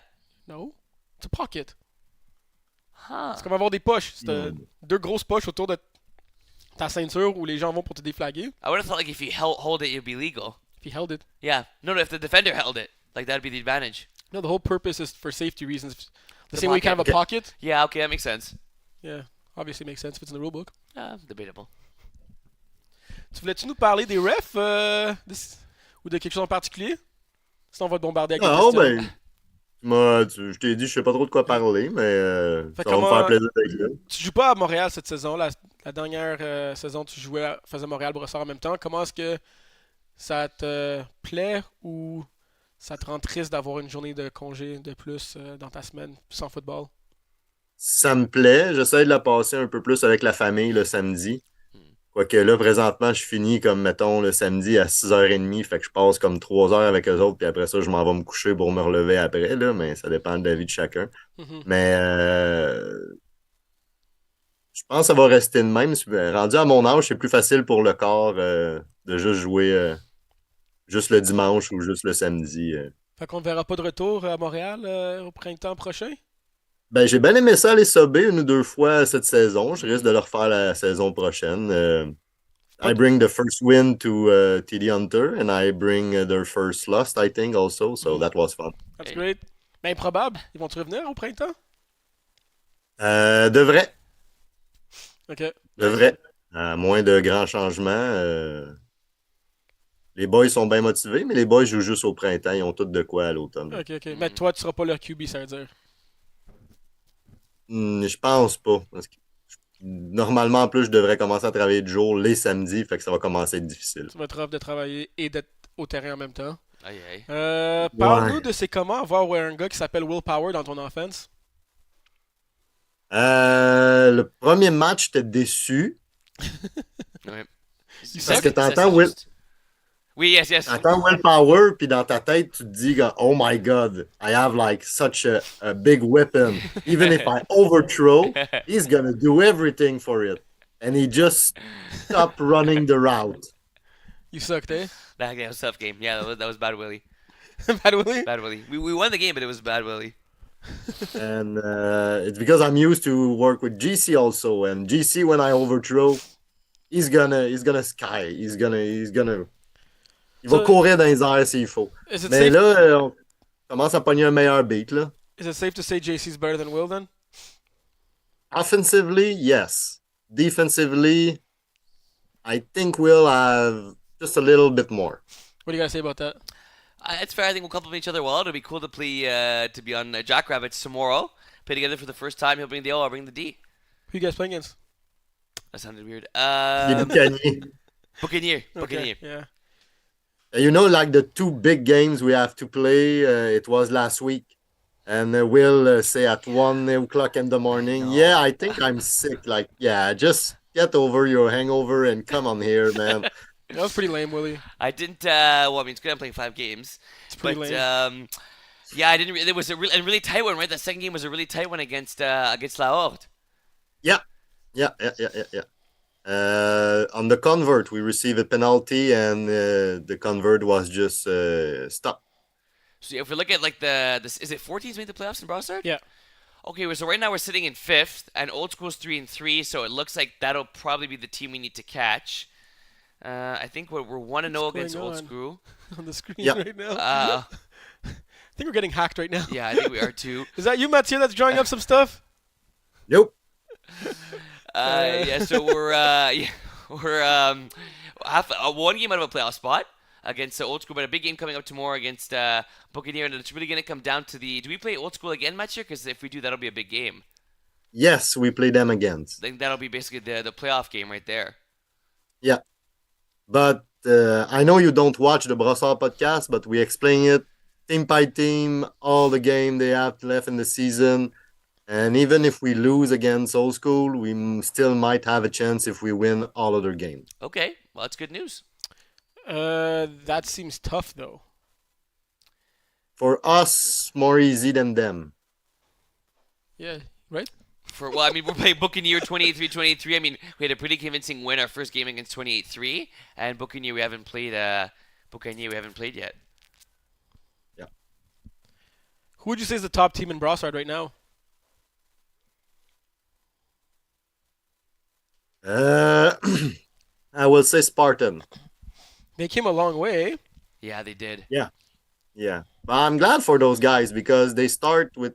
It was always like pickup team. Like Yeah. EF just tried to take one guy at left, at right, and now he have his own crew and they stick together. So Yeah, that's they good. they play great. But Red Nut Skin is not that far, and Loud also. Yeah. But Loud is kind of bang up right now. Why do you think Old School have been struggling so much being the spring champions? They lost GC.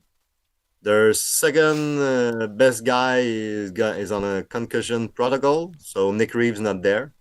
Okay. But when you lost your two safety and two big weapon on offense, that's tough. They still bring Max, not Max Senez, another Max. Great player, great guy also. And it's looked like Nick is not rusty, but he don't play like he play in the spring. Okay. He missed a game too. That was a game that we played against them. Yeah, and he was injured last weekend, so. All right, cool. And Montreal, who do you think is gonna be the team that's gonna surprise everyone and go in the playoff and win it all? It's a good question. Yeah, that is a good question. I guess and any division. That's why you bring me here, guys. 100%. Good question. So I think it has to be a D4, D5 answer because in D1 or D2 and even D3, any team that wins will not be a surprise because the divisions are just so competitive, and there's not really like any underdogs there. But in Div 4 and Div 5, we have some clear-cut favorites right now. You're asking us who we could see be that team, like who we think a team that's not favorites right now could like pull it together and win. Yeah, the second one. Yeah, so you go for D4, I'll It's go not for D5. favorite right now. Yeah, D4. I get like it's a team in a playoff spot right now, but maybe we don't have it at the top tier. I'm gonna go Real with Cheese. I like Johnny Manziel throwing the football here. I like the weapons that he has, and I feel like this is a team that, depending what Saturday it is and which one of their teams shows up, they could be dangerous. They scored 34 points their last game, and then the game before that they scored 12 and still found a way to win that game. So they showed they could win in different fashion. You just look at the roster on this team. They're good enough to win. They had two stinker of games, but I think other than that, this could be a team that coming into the playoffs we may not be thinking about too much, but they could make a run and even win the chip. So I'm gonna go Real with Cheese, Div 4. Okay. Yeah, I'm very high on this team in Division 5. I mean, any team that's not Blue Badgers in Division 5 would pretty much surprise me that wins. But I'm going to go all the way down to number 10, and the last calls, sitting at 3-3, losing a couple of games that they should not have lost, won a couple of games that they should not have won. I think we're always high on this team, and they just don't really manage to get past the first round in the playoffs. I think this year can be their year. So, Okay. Yeah. I'm glad for one team right now, and I try to follow all your podcasts. Maybe you already say it, but Jungle Squad. I'm really glad for them because they struggled in the spring, and now they seems like they can roll. Yeah, for sure. I think they had 2 wins in the spring. Let me go check that. Only had 1 win in the spring in 10 games, and right now 6 games in, they have 4 wins. I think they put in the most work in the offseason of any team in the division. You know, they were asking us questions about routes and things like that, and I feel like they practice. And like, this is a team that took it seriously. They don't just come on Saturdays to have fun. They come, they have fun, and they play to win. And you've really seen that this year. Yeah. Yeah. And I sub with low expectation one time. Mm-hmm. How'd that go? Just to beat Goldrick. That was go as the plan. And I think they missed like just one more experienced player or just like a QB, and that they start with them and they continue with them, and not just like one guy who come and play one game and next week another guy, and they can be the top 6 team of the division of what I saw. Yeah. It's just, in some ways, like you said, it's just that one missing piece from that one team, or like the core is good, but one extra that gives them a little bit more depth. Yeah, but just like a more experienced guy, like know the cover, know when to change it, what kind of route to play. Like each time I speak with new team, and I'm sure it's the same thing with you, it's look like cover 3, cover 2. They basically try to go on man-to-man. A lot of man. And we have to go, whoa, calm down with man-to-man. Just go cover 3, relax, stay in your zone, and just make one wristband so you don't forget when you say. I speak with Kevin the other day. You will not be surprised. I heard that when he told to this guy like different route that is not on his playbook, he go in when the huddle finished. He told me I forgot 3 of the 5 routes. It's tough. It's hard to win football games like that. Yeah, indeed. It's just like I hope he's gonna go.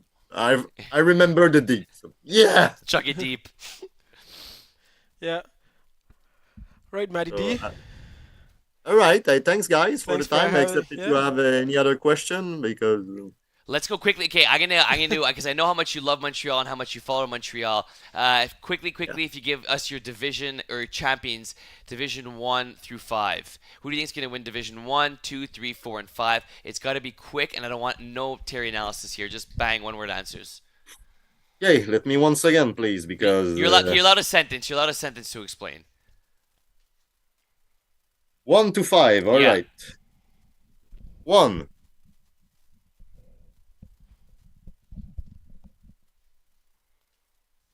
Got a fairly packed one. It's more than a second so far. It ain't. It ain't gonna be easy making these predictions. 18. Okay. 18. Right now they have a perfect season. Yep. Utla, Steve-O is not really there anymore, if I heard well. Yeah. So yeah. Okay. That's all my explanation for that. If you want that in 1 second. Perfect. D2. D2 is a tough one. That could be the toughest one. Depends who you ask. True. A couple of our guests, they had it very easy. Thunder Buddies. Yeah, let's go. Because you. Hey, that's sweet of you. Thank you. But I'm glad Cowell B from Brossard show that they can do things there. Yep, definitely belong. Past D2 champ in Montreal. Yeah. And D3.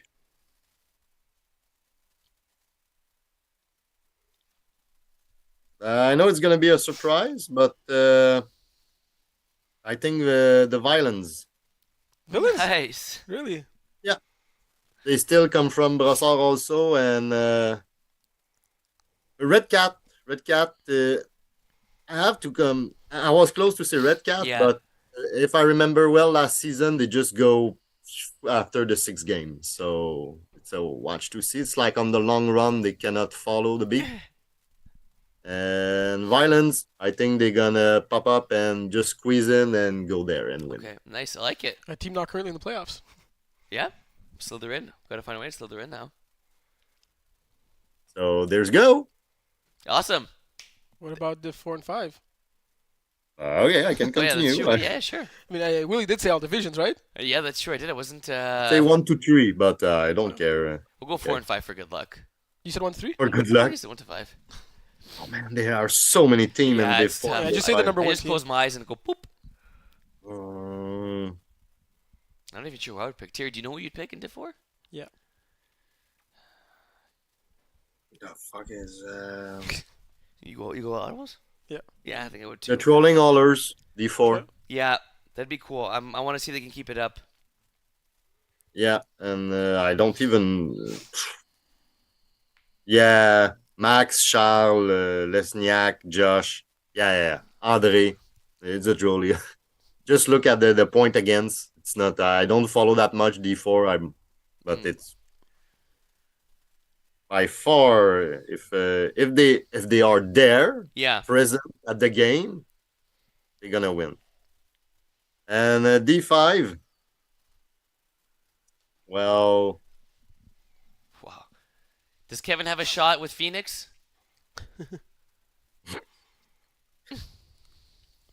yes, of course. uh,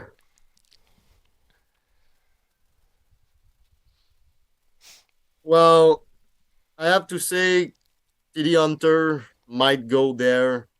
Legendaries also, Phoenix, Blue Badgers. It's A tough. lot of good D5. teams in Yeah, D5. there are. There really are. That's what we got to play in this year. True, eh? Oh yeah, I keep forgetting that. Blue Badgers seems a little bit over the top. 27 points against. It's Not a lot. No, what's the It's record? not a I want lot. to figure that out. the last 2 games they have 6 picks. 0 points given My up. game. So yes, Blue Badgers seems favorite by far, but Bearhood if Dave Saint Jean start to play, not start to play, but Continue to play like more he's he playing. understand Yeah, the game as a QB, or he's gonna be good. And worst case, he can relate of his leg, and he's still fast than anyone else, approximately in D5. Yeah. Yep. He can run on his knees in D5 and be faster.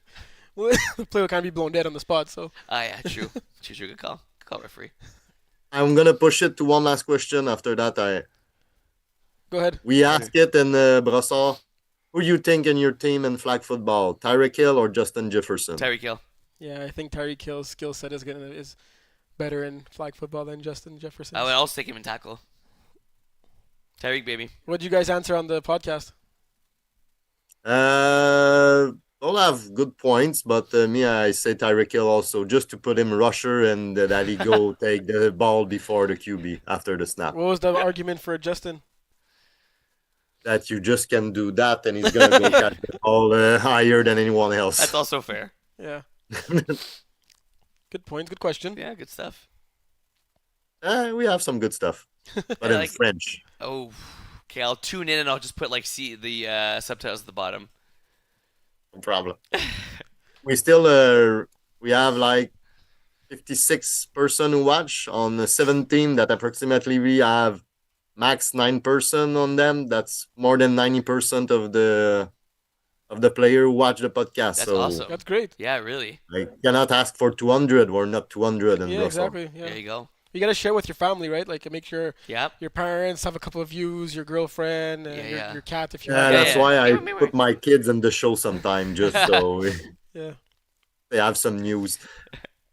Great. All right, guys. I Nice let talking to See you tomorrow, eh? continue your work. He's Thanks saying see you again. tomorrow, Yeah. but you might get a message 1 o'clock in the No, morning I will. from him canceling. There's again. about an 80% chance I'm there tomorrow. Psych, I'll be there. Oh my God. Oh, there. All right, guys. All right, see you, Matt. There. Thanks. Ciao. Thank you. What a nice guy. Yeah, I love Matt. I don't think we have any other guests. Folks, join us. We want to talk to you guys. Yeah, no, I guess so. Everyone got tired out. They're sitting back. It's a bit of a lazy Saturday. What did you used to do on a rainy day when you were a young buck? We're almost at the closing hours of MFL. Like MFL had been done around That's this true, time, eh? right? 6:40. Yeah. Close to 7. Yeah, true. What did I do on a rainy day? Yeah. I don't remember really. I'm never sure either. I remember when I was young, I used to have like these 2 Charlie Browns, and they were like little, and I'd always make them race each other like this, and one Charlie Brown always finished ahead of the other. Usually the one with the ripped nose. The one with the ripped nose? Yep. Why would it be the one with the ripped Because I nose? felt bad, so I always let him win. Charlie Brown would win. Yep. Wow.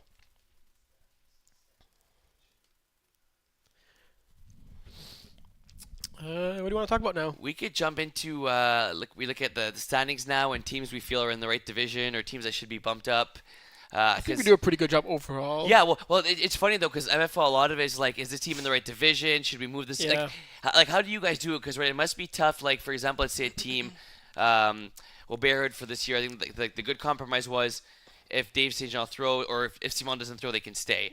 But like for the committee, how do you guys do it? Like, do you wait 2 weeks? Do you wait 3 weeks? Does it have to be like, do you see who they play against, the plus minus?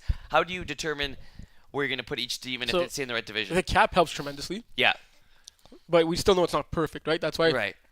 teams and players could still ask for some requests to get it lowered a little bit. Mm-hmm. And we don't really like doing conditions or the thing we do like our honor game back in the day where you and Marv couldn't play at the same time. The Steve rule.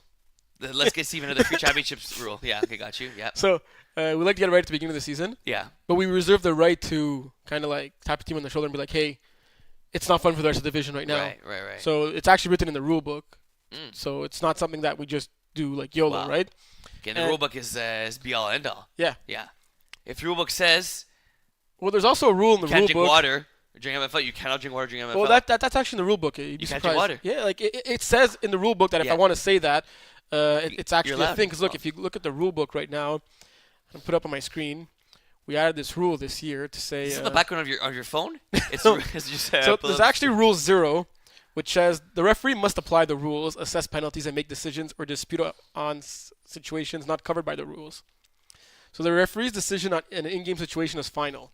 So it literally says if there's something not in the rule book, the referee could decide on it on the spot. So the rule book doesn't say if you have to drink water or not. So if we could tell you today's game, you're not allowed to drink any water, and then you can't drink any water. Terry loves the rule book. So going back to the initial question, looking at Division 5, it's very easy right now to say that Blue Badgers are maybe too strong for the division, right? Like you could make the argument they're 5-0, 27 points against. Maybe they should have signed up in Division 4. It's hard to believe they wouldn't have been undefeated in Division 4, obviously, but they would have probably been battling for a 500 record. Most probably be a playoff team. But like I alluded to earlier, this team played in the winter season. They went 500 in Winter D3. Winter D3 kind of equates to MFL D5. It's somewhat the same roster. These guys maybe just got better in the offseason, better chemistry, playing together for longer, knowing more of the game of flag, listening to what we say on the podcast. Yeah, of course. Clearly, I think this team should sign up to Division 4 next spring. But when you look at the rating, they were like well below the D5 cap. So it's hard to say that right now, like we do anything because it's just a great team, right? Well, they're playing Barrett next week, right? That's going to be a game where they obviously are the top of the top right now, but that's good. They're going to know if they're. It would have been nice for them to play against Phoenix with Phoenix in full strength. Right. Yeah, Phoenix missing their players. Kevin was there though. Yeah. So that's probably the only team I'd say in Division 5 might be too strong for the division. Looking at the weaker teams of the division, look, like Dancing Zebras are a free agent team. Binet have a bunch of new players learning the game. Low expectations have had roster inconsistencies, haven't had that, like Mathieu said, that veteran presence. Like last season, they were weekend warriors. They had Jeremy Rooney and Eli helping out. Right. Neither of them are on the team this year, so that's kind of what they're missing. Going to Division 4 now, I think early on some people tabbed maybe Yagis and Chill to be too strong for the division. They had a very strong showing. Well, look, they beat Airborne, but Airborne scored 18 points, and then Airborne got shut out the next game. Right. Against, was it Cyclones? Cyclones didn't shut out a team, did they? 32-2. Okay. Yes, Cyclones won by 30 points. And that's when they said, like, willpower, you're saying nonsense, we're actually good. Yeah, we're ballers. Yeah. Lies. Because, look, I do think that D4 is a lot stronger than it was, but I think that Trolling Holers, High on Audibles, Yagis and Chill, Bin Low Fat maybe even are in the same tier. Like, any of those teams could be in any of those teams, Yeah, right? like, I don't see any of these teams like, oh, we should put them in D3. Exactly. Like, really I don't do see that think either, that these teams probably would have struggled in D3, aside from probably beating Phoenix. But, yeah, and, like, when you have 2, 3, 4 teams that you're talking about in the same category as the best teams in Division 4, you're not just going to be like, oh, we'll put all 4 of them. But that's something we could have done. Like, D4 has 3 teams. Sorry, D3 has 3. D3 has 7 teams. D4 has 13. We could have taken the top 4 and made like 2 almost 10-team divisions at that point, right? True. Yeah, so I think D4 we got it right. There's a lot of talent in this D4 division. Yeah. And then, look, you see Airborne are at 0-5. Maybe the only team that you could say could have went down. There's a certain limit. I think Airborne's like wouldn't even fit the cap in D5. Yeah, They were not so trying out nice. Leo at quarterback. Didn't really go well. Look, Sour Peeps asked to be in Division 4 even before they won the D5 championship. So that was respect. Yeah, I respect They've been that. dealing with a couple of injuries, a bit of roster inconsistency. It's not really been their best season right now. But I still think that Sour Peeps are a Division 4 team. Like, I think preseason outcome, we said that this team is probably going to battle for a playoff spot. Right. Battle to be 500. They're sitting at 2-4. They just need to score more points. But I think we got it right for the most part in Division 4. What would you say? I definitely agree. I think that, like you said, You don't this- think that Cyclone should be in Division 5? I don't think they should be allowed to play MFL, to be honest. No. They're fine in D4. The talent on the team is great. You know, it's definitely probably even you could make a case that their talent-wise they should be in D3. But I think that no, for like you said it very well. There's like a lot of teams in this top tier. You're not going to move up like 3 or 4 teams in the top. In the top tier, you got to keep that like it is. And then looking at Division 3 now, I think Division 3 is great. Like, yeah, I think on paper, Phoenix, when they don't have Jeremy Rooney there, they might be missing a tad bit of talent. If you're wondering why I was pointing down, he's a... The cat. There's There's a cat here, yeah. Cute cat. Look, Mustards are 1-4, but they're clearly, like, built for Division 3, I think. Yeah. I think the cat wants to be on air. What a cute cat. Is he? Look right there. Look. Look. It's so cute. Aren't you cute? Yeah. So, yeah, do you think Must Tigers are in the right division, or do you think they should be... Well, no, I Div 4, you mean? Mustard Tigers are in Div 3. No, but do you think they should be in Div 4? Well, I'm asking. I'm looking at the bottom teams in the like, standings. They, unfortunately, they haven't had Tom there for a lot of games, and Brian there for a lot of games, and Tom has quarterbacked. For the Division 4 team, Thank but you. to throw in Division 4 and throw in Division 3 is 2 different games, right? Yeah. And it's Tom's first time playing quarterback, so no, thank you. I'll have the girly drink. But no, the D4 I think is it would be too low for them. I think D3 is the right spot. They've been D3 forever. Like I don't ever see much Tigers leaving D3, right? Like maybe they'll go to D2 eventually, but like I think they're like middle of the pack. Could be eventually will be top dogs in D3. Like I expected them to be better this It year. kind of sucked that their doubleheader was a week that Brian wasn't there. Right, exactly. And then D1, D2, we could go over it really quickly, but I'm pretty sure it's solid, right? Like I think Pocket Rockets clearly have the talent on that roster to compete in D2. They were in a bunch of close games. Like I think we spoke about it last week. I think more than half of their losses were by one score or even just a few points. Yeah. Idaho's the best team, but there's also nice TDs. There's Thunder Buddies that those games have been close to. I think the parity in this division is pretty strong. Anything you want to add? No, I think like they're all fairly well placed. But I just want to see I think my new hit it well. I think K will be. I think the teams in D2 will better hope they miss the playoffs because if they make the playoffs, they can make some noise, especially with the way that offense rolls. I'm looking at D1. We got a comment by Barbara saying Will only drinks in Miami. Oh, does he ever? You weren't saying no to anything in Miami, eh? I was not. It was your weekend, and I had to do what you said. Rightfully so. Are Centurions a D2 team? No, they're not. They're a unorganized D1 team right now. Like, that's fair. Yeah. Because clearly when they're full rosters there, and like this was a team that would like show up with like 10 guys at some point. Yeah. It's been a really long time that hasn't been the case. Yes. Yeah. Like okay, let's say they play D2. Where would you rank them in D2? Are they the favorites? Yeah, I think they'd be spoken about the same way we're talking about like Thunder Buddies, Nice D's, in Idaho. Do you think they'd be the favorites, like the team to beat in D2? I don't think they'd stand out and be like they're in a tier on their own and above Nice TDs, Idaho, and Thunder Buddies. I think it'd be in that same conversation. So I'll ask the same question again. Do you think they'd be the favorites in D2? Oh, that means no. I thought Okay, it was. I thought it was pretty direct. But No. Okay. No, No, for it me, means you got to no, say no. yes or no. No. It's tough. They'd be one of the favorites, but they wouldn't be the favorite. Yeah. I think I'm with you on that too. I think I'm with you on that too. Like they would be part of the. They definitely have to be a playoff team over 500 and all that stuff. But Yeah. I don't think I'd say like they're for sure winning this division. Like, Yeah. Like even right now, would you say that about Niceties or Idaho? You can't really say that they're. No, that's true. It's like 1A, 1B kind of thing, right? Do you think Centurions win a game? 0-6 right now. 4 games left. Yeah, they win a game. It's not going to win 10. Well, I mean, you're saying yeah as if it's a guarantee. Only bitter boys go do that. Like. Yeah, maybe, but I mean, let's say you look at their schedule now for Centurions. They got Iron Wolves next. They got after that lockdown, so they don't play the number 1 team and A team. Yeah, I think they'll find a way to get a win as well. But like, I wouldn't be shocked if they don't. What about Airborne? Do you think Airborne gets a win in D4? Or is Airborne D4 or D5? D4, right? I think they get a win. I think so too. The Airborne's D4. Yeah, I think they get a win as well. So do we have Enly? Do we have? But at the end of the season, do we have any teams that go winless or go undefeated and throw all of Montreal D1 through 5? I'd be shocked. If that happens? Yeah. So you don't think Blue Badges are going undefeated? Oh, yeah, good point. Thanks.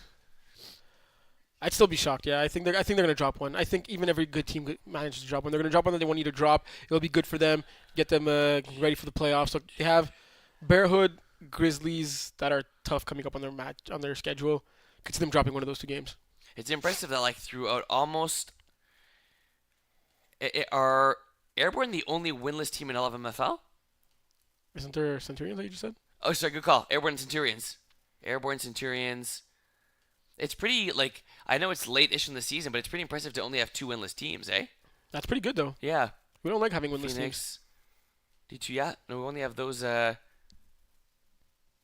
better chance who goes winless? Airborne or Centurions? I'd probably say Centurions, just based on their fact that they're not. We're gonna go in Division 2 with the big boys. PO performed pretty well, right? Like that team was a playoff team last year in Division 2.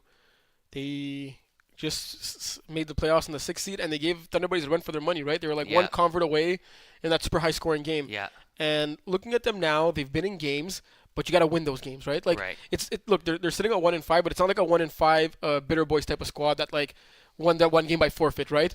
They actually won against a really good team, Average Joe's, and in most of their games against really good teams, they were in the game till the end. So I want to see how they're going to perform here because they're playing Nice Cities twice, they're playing Idaho, and they're playing KOLB. So like 4 really tough games for them. Yeah. And I want to see how they're going to perform.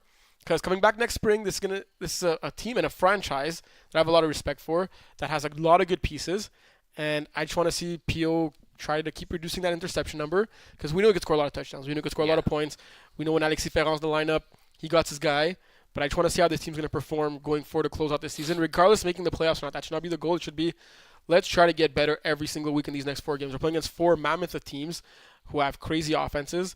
Let's see if we can match up pound for pound with them. That's fair. That's a good take. And then you said something that stands out as, like, there's no moral victories, but like you don't even think like missing the playoffs would be a failure season at this point for them. Well, like if you're looking at it like at a snapshot of today, like you can't look at it with not hopes. from the beginning of the season. From the beginning of the season, obviously it's a failure. I think this team came into the season telling us we're a playoff team last season, we're going to be one this season. Yeah. But now, like looking from now to the end of the season, if you're readjusting your objectives, I think maybe making the playoffs something that's a bit far-fetched for them. Yeah. So they should aim to just get better and be in games and win as many games as they can from now on. Good stuff. I like that. I'm going to go with a D1 team. I'm going to go with Lockdown, actually. Because right now they're sitting at 2-3. One win was a forfeit, right? So their one win on the season, actual win on the season came against Jagerbomb, which is impressive, right? And they were able to pick off Simon Deschesney 3 times in that game. 3 different receivers, defenders, Philip and Lazar, getting a pick each in that game with 1 pick 6 by Nick in that game. You look at this team, they're going to be, like we talked about, we just had Manu on the show, we look at this team, a huge game coming up with them eventually in the season against Jagerbomb.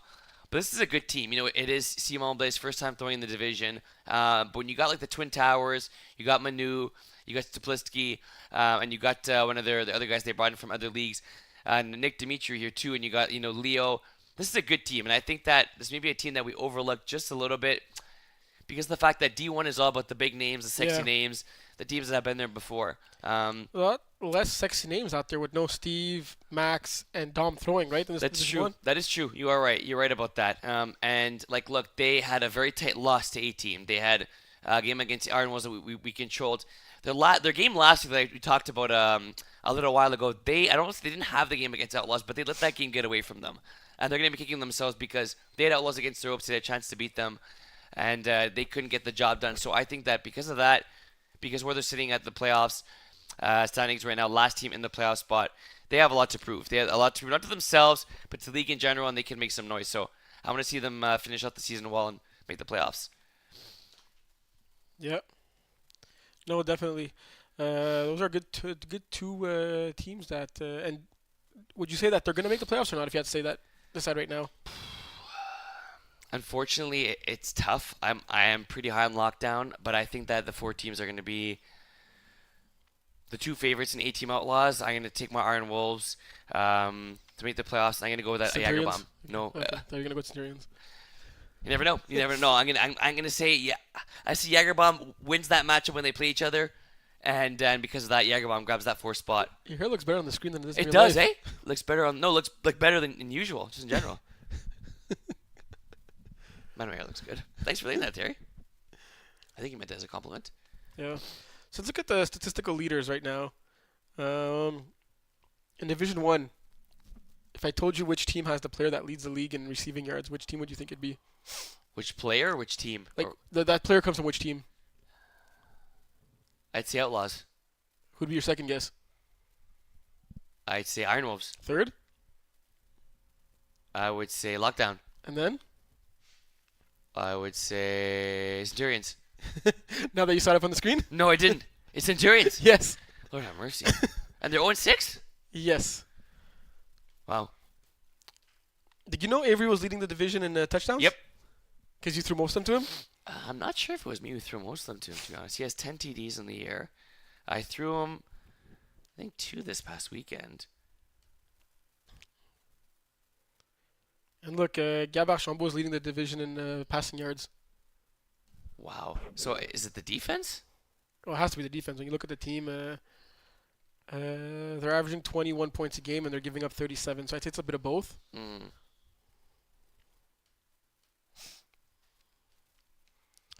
Look at our defense. Yeah. Lazar making his D1 debut with 5 interceptions in 4 games, 10 tackles. That's pretty solid, eh?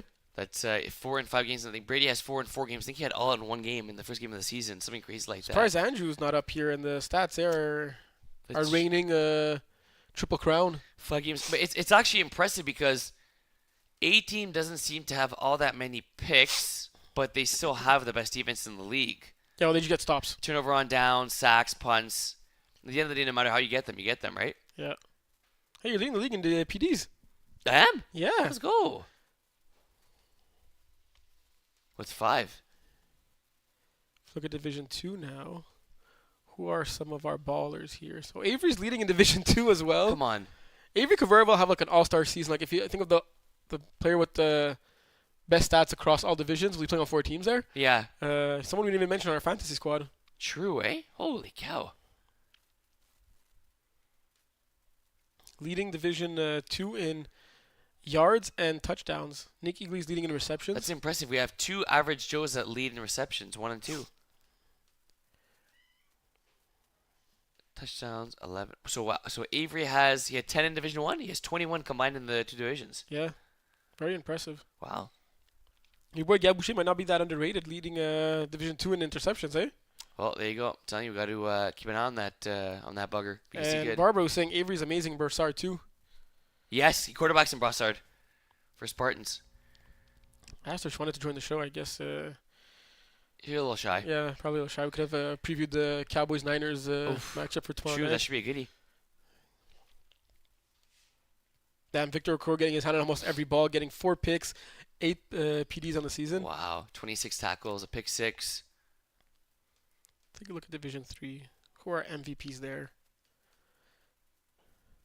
Nick Eagley, the same guys, eh? My gosh.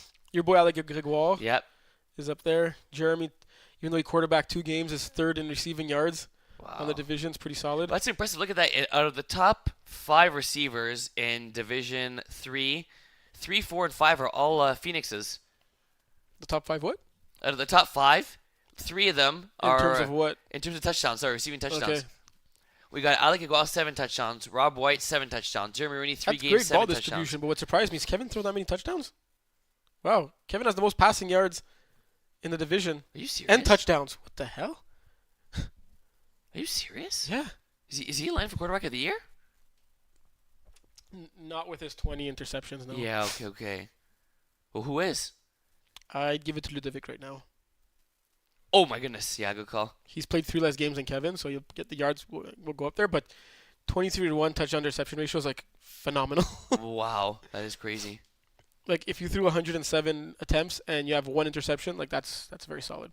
Good stuff. Yeah. And Ali leading in the division with 7 picks. Yeah, you spoke about that earlier. Yeah, you got him having 7 picks. You have Jose Luis Castro with 4 picks. Fisher Monti with 4. Pocket Rockets defense doing damage. Hey, our boy Jeremy Thompson O'Reilly, 5 picks, 6 games. Because if we go to D4, look at the stats. Remember you were wondering how to find the team stats at some point? Yeah, right here, eh? Yeah. It was that easy. Sometimes the shit. Sometimes the easy ball. Sometimes the easy balls are the hardest ones to catch. How is that possible? Just thinking too much, just too easy, like, and it falls. Okay. You got Nicolas Potvin and Laurent Foucault, who are tied with exactly 317 yards on the season. Laurent has it in one less game. Laurent has played 4 games, has 45 catches. What? Little ridiculous, eh? You got our boy G leading the division with 9 touchdowns in 6 games. Props to G, Mathieu Graton, and Avery not far behind with 8 apiece. Holy cow. A bunch of guys at 7. This means you got a lot of quarterbacks, a lot of touchdowns here. Thomas Naj with 24, Rob Prudhomme 22, Simon Valiquette 21. Wow, defensive player of the year is going to come down to the last week of the season. We got a guy with 6 picks, a guy with 5, a guy with 5, a guy with 5, and a guy with 5. Wow, that's impressive. 3 pick sixes for Cooper on Iron Wolves. That may give him the edge at this point in the season. Yeah, we also got André Breton with 12 sacks, including 2 safeties and 4 PDs from the rusher position Rusher. in 5 games. Rusher coming out in you, eh? Yeah. Only fair, only fair. Looking Division 5 now? Yeah, let's go D5.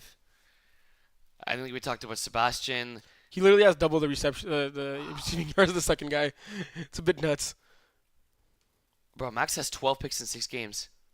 Well, he shouldn't be playing defense in that division, right? That's fair. Holy cow. I guess MVP right now would probably be Sebastian. 10 touchdowns. Is it 10 touchdowns? Yeah. 7 picks. 7 picks. Yeah, it's pretty solid. Damn. Let's look at the quarterbacks, though. Kevin leading the division in yards and Come touchdowns on, there as well. Terry. Is it the year of the Kevin? Does Phoenix finally win a championship this year? Yeah, I agree. I think it's going to be them and Bubadja's final, though. Rematch? I have a Rematch from what, winter? No, from like last week where they both played. Oh, yeah. So look, Blue Badgers won 26-0. I could see it playing out. It's going to be a rematch of this game, and then Kevin's going to have his full lineup. He's going to think it's going to be a closer game, and they're going to lose by even more points than 26. Really? Oh, Kev. 60% completion percentage. That's one of like the tops in the 20 division. more than he usually has. Wow. Good call, Terry. So what else would you talk about? Let's say if we go to... let's see. I kind of like looking at the standings in each division. If we go to let's go D4 standings right here. We got Secure Top Shooters, the final playoff spot at 3-3, but then you have Idaho Idapem sitting at 3-3. Shocking if one of and then you have Royal with Cheese at 3-3, and you have Drama Club at 3-3. So it's gonna be a tight finish for that 8th and final playoff spot. Mm-hmm. It'd be shocking to see either Secure Top Shooters or Idaho not make the playoffs, right? Indeed. And that's not even talking about Iron Wolves, who are sitting at 2-3, half a game back. Have Secure Top Shooters? No, so they haven't played Idaho. Are they gonna play Idaho? No. Who do they got? They got Binlow Fats, Sour Peeps, Royale with Cheese, and Yaggies and Chill. That's not an easy schedule. It is not. And then if you go to Idaho's schedule, they got Cyclones, Binlow Fat, Yaggies and Chill, Sour Peeps. So the next game's a game's a win. Okay. Well, they'll be above 500 after next game. Sorry? They'll be above 500 after next game. Gotta assume that. But if, and it's a big if, Cyclones could come away with that victory. That's even possible? If, with a lot of emphasis on the if. Like if the other team doesn't show up, basically, or if they screw up and get a forfeit. Let's say they're playing with 4 players or 5 players. Cyclones would be 3-4. Idaho will be 3-4. As Secure Top Shooters have a tough schedule, maybe, just maybe, could Cyclones come within 2 games of making the playoffs? No, but seriously, that's a big game for Cyclones.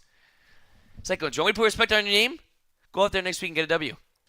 Well, you still won't respect them, though, even if they do that. True. I may dislike them a little bit less. But wait a minute. They got a doubleheader next week against Jaggies and Chill and Idaho. If they're able to win both those games, will you respect them then? I'd almost... If they beat Yaggies and Chill? I think I'd run butt naked across the field. Give it the win those 2 games. That'd be impressive. I don't get why they still ask you to sub for them sometimes. When Cyclones? Oh no, but I love them. I love those. It doesn't seem like you like them very much. They're just not good, but I love them. One team we haven't spoken about, Division 5. Yeah. I think it's only fitting we talk about the team knowing that we're in this man's house. Let's talk about the Legendaries. Good call. So we got Dave flexing over there. Not Dave. Playing with you. I'm just playing with you. You actually made the mistake in trying to catch up. No. So you look at their first season last year. They finished 4-6, missed out on the playoffs. They're in the battle for the last playoff spot, right? The last team that managed to squeeze in was just 1 game over them at 5-5. Do we have a guest appearance? Let's go, Legendary. None other than Gab Darvaux, the man who made this possible. Rubbing his team. God, that's the guy behind the scenes doing all the work right there. Like literally, his face is not here. It's only Will's and myself's face. Yeah. But it's thanks to Gab and these 25 million thousand wires that we're actually doing this. So yeah, like I said, first season ever, going 4-6. That's overachieving to me. Like that's having a good season. 240 points for, 250 points against. Glad to see this team coming back, albeit with a change at the quarterback. Yeah. Seems to be paying off so far. Yep. Sitting at 4-2. I only saw this team play once this season. I do really like this team. And it was a little bit of a disappointing game. It was against Big Booties. It was 14-12. They lost that game. But ever since that game, they pulled out a string of 4 straight wins, right? And they beat impressive teams. They beat Tropic Thunder, scoring over 30 points. They beat Mimosas Crew by 1 point, scoring over 30 points. They beat the Last Calls, over 30 points. They won by 1 point as well. And then they beat Jungle Squad. Will, their last 3 wins have been by 1 point each. What, Terry? Look, it's right in front of you. It's on the screen for our audience. Go to the schedule. That's bananas. Look at their last 3 wins. Talk about a team that they could have been. They're 4-2. They could have been 3-3 very easily, right? By a combined 3 points, they won their last 3 games. Yes. What does that show? Clutch. Ice in the veins. Ice in the veins. Ice in the veins, baby. And this team now, led by Ben Mallette at the quarterback position, has been getting his you-know-what together. Yeah. But look at the points scored is what impressed me the most, especially in D5. You got 6, okay, 12, okay, but then you have 31, 33, 34, 20. Yeah, they scored over 30 points in 3 games in a row. Yeah. That's impressive, and that's what needs to be done. They got to be aiming for that. They do have a good defense as well. They got a bunch of new players learning the game, but they also have those MFL vets on this team, right? Yep. Led by Nick Eagley, 276 yards in 4 games, 4 touchdowns. Ben Denis, Mr. Touchdown himself 2 on this team. 2 touchdowns a game. Yeah, 10 touchdowns in 5 games. That's pretty solid. I think that also helps the transition with the other Ben playing at the quarterback position, right? Ben, of course. And then looking defensively, they got Jerome with 4 sacks. Nick Eagley has 3 sacks. Their interception leader is none other than Ben Mallette with 8 interceptions in 5 games. That's obviously going to help you steal a couple of possessions there. What's the ceiling for this team this year? They can win the chip. You could see yes, the Legendary. You're not just saying that to make because our boy Gab happy and everything. Like, in all honesty, think about it. When they played against the Last Calls, I was the only one that picked Legendaries in that game, and I remember being surprised that no one else had picked Legendaries just because they are a solid squad. And of course, the Last Calls are a good team, but no, the ceiling is definitely to win it. They can win the championship here. And what's their floor? Like, are they for sure a playoff team for you this year? Like, yes. If they do not make if they miss out on the playoffs this season, you'd be shocked. Yes, I would. That'd be a failure of us. Even if it's only their second season, that'd be a failure with the squad they have. Yeah, I tend to agree with you. Look, they have 4 games remaining. My Balzac, Ertz, TD Hunters, Lena Mad, and Grizzlies. I think they should be the favorites in 3 out of those 4 games coming into the game. Yeah. This team could very easily end up 7-3 at the top of our D5 standings. I'd say at worst probably 6-4. Should be good for getting a bye and not having to play in the play-in. I think the ceiling or the floor would be them not getting the bye and losing first round. Look, the only thing that's concerning is that they have a 4-2 record, 2 games above 500, but they're at -16 differential. Yeah, but I think that's okay though. Like we just talked about, it shows that. But if you win a game by 10, by 20, or lose by 1, or win by 1, W's W and L's and L. Yeah, those back-to-back wins against Mimosa Crew and the Last Calls were very, very impressive. Yep. Moving along. What else do you want to talk about? Where I guess no one's. Yeah, do we have do we only get paid if we fill in like a certain amount of hours, or how's this working? No, we're actually not getting paid. Doing this for the love of the MFL. Good call, man. We love MFL. Yeah. Instead of watching your college football, we're out here. I know it for real. Okay, you know we can preview games coming up our following week because I we guess. did we do that? Unless we get other guests, we'll close it out with that. Yeah, sure. Sounds good. Did we preview games already? Well, if we did, it'd be not the right games, right? I see. I knew that. I just want to see if you catch on, but good job catching on. Okay, let's go division by division. Let's start in Division 1. Uno. Which game are you most looking forward to? Well, I'm not going to choose any of my games. I'm going to go Outlaws Jagerbomb. The last time these two teams... You're missing a doubleheader this weekend for Inos. You got to quit your job. Loyola. Come on, bro. I love Loyola. Outlaws Jagerbomb. Last time these two teams played, there was more interceptions than completions. Yeah. So I want to see how this game pans out. And I want to see Jagerbomb show they belong in D1 and beat Outlaws in this game. That's a game I'm looking forward to. After they've just beaten Inos, right? No, they would have lost that game, so I want to see them bounce back. Okay. I want to see A-Team Lockdown. For all the reasons you mentioned about Lockdown earlier, show us what you got. Also rematch of Week 1, right? Sorry? It's also a rematch of Week 1. All right, D2. Average. Okay, I'm looking at Average Joe's Idaho Utah. We had Manu on the show. They got a nice friendly rivalry with Iggy. They know what plays Iggy calls. Iggy knows what plays Brady calls. This could be kind of who's going to play in the head of the other quarterback of their team more. This could be a huge statement win for Average Joe's. Keep my eye on that one. You're actually making good picks. I hard to argue that one, eh? I'm a smart guy, dear. I'm a smart guy. I wouldn't go that far. Division 3? D3. I'll let you pick. Okay. Pick one in your head and we'll know if you're picking the same one after. Okay, I'm ready. Where'd you get a charger from? What? My house? Yeah, we're charging it the whole time? Yeah, cool, eh? So why'd you ask me before the show if you were good with the battery life? I forgot I had my charger. No, we're good. Okay, thanks. So Division 3. Yeah. Wow. Yeah, it's like I'd have to say Villains Rossos, even though I don't want to say my team. I'm going to say my team because you got to look at how Villains are going to bounce back in this game. They played Rossos a couple of weeks ago. They got demolished, I think 36-6 or something like that. Yeah. It's going to be an important game, right? Because Villains are already on the outside looking in right now. Yeah, very true. What were you going to say? 'Cause I know you weren't going to pick your own team. No, I was going to go Pocket Rockets Raw Sauce. Pocket Rockets Raw Sauce? Yeah, both sitting at 3 wins. I think that could be a high-scoring shootout. First to 40 wins.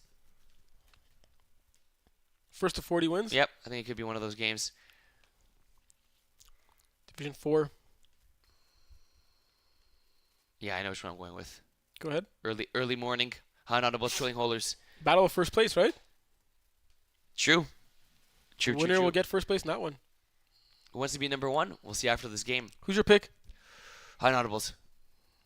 Yeah, same. Yeah, we'll High Audibles in this one. I'll go first with Division 5. Sure.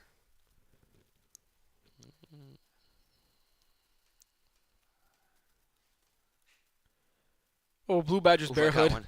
That's a good one. Which one are you going to say? I'm going Los Politos Drama Club. Let's see how good Los Politos are. We know they're... if they beat Drama Club, are they actually showing Oh, us no, that wait. good? Sorry, I'm thinking of Drama Club D4. Yeah, the Drama Club D5. I don't think they're like winless or... Good call. Very good call. Blue Badgers Bear Hood, that's good. And I'm going to go Tropic Thunder, early last call. That's good too. Yeah, Tropic Thunder, early last call. Both teams have what it takes. And... both scoring around a bit over, last call scoring 25 points a game, impressive. Only giving up 19 for Tropic Thunder, scoring 22, giving up 21. I think this should and will be a good game. This one, I think the quarterback play is going to be key here. Limit the mistakes, and we got ourselves a good game. Yeah. Not sure if I want anyone else on the line. Looking at the comments. It was good. I mean, we got some good comments. Yeah. We got a lot of good comments. We got a lot of good stuff, a lot of good guests. Yeah, it was really fun. Really, really, really, really fun. Yeah. I think that if ever we have another rainout again, we could be on tap for. Yeah. This is cool. Kind of a cool little remix of what we did for the championship games. Yeah. And kind of Cool to be able to do this indoors. Because last time we were outdoors in the sun. But imagine doing a play-by-play in the winter. It'd be chilly, eh? Ooh, chilly got our Tim's with us. Woo! Hot chocolate? Or Yeah, no, or hot double-double? chocolate, then we go back for double-double. How about French vanilla? Ooh, it's a good damn call. Who says we can't do 3? Come on, for a championship You Sunday. did, you did get 2 drinks from Tim Hortons today. You got your ice cap, and then you're like, I also want my double-double. So Double-double.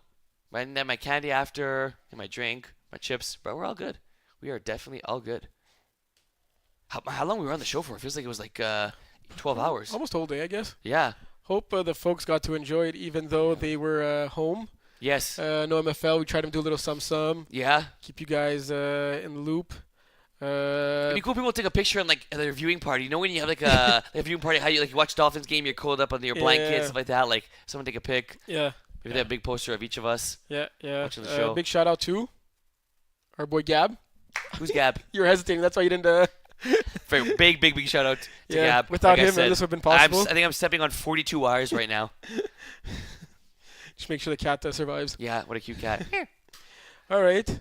Think we'll call it a day. Yeah, thank you for tuning in. Thanks for those commenting, those listening, and those tuning in and coming live on the show. We will have MFL this Saturday, even if there's rain. You're guaranteeing I'm it? guaranteeing it. So We're not missing 2 weeks of There's MFL. another 80 millimeters of we'll go playing. play in your backyard. Yeah, for real. It'd be a cool little spot. My mom will make us lunch and come on in. I'm sure no one was like the field at Loyola. We could have just like taken their field. True. I'll speak about it with John for this Saturday. A good little break to rest the body and rest the soul. Yeah. A lot of people appreciate it. Yeah. Just your older folks All right, out there. folks. So enjoy your weekend. Yep. Enjoy your week.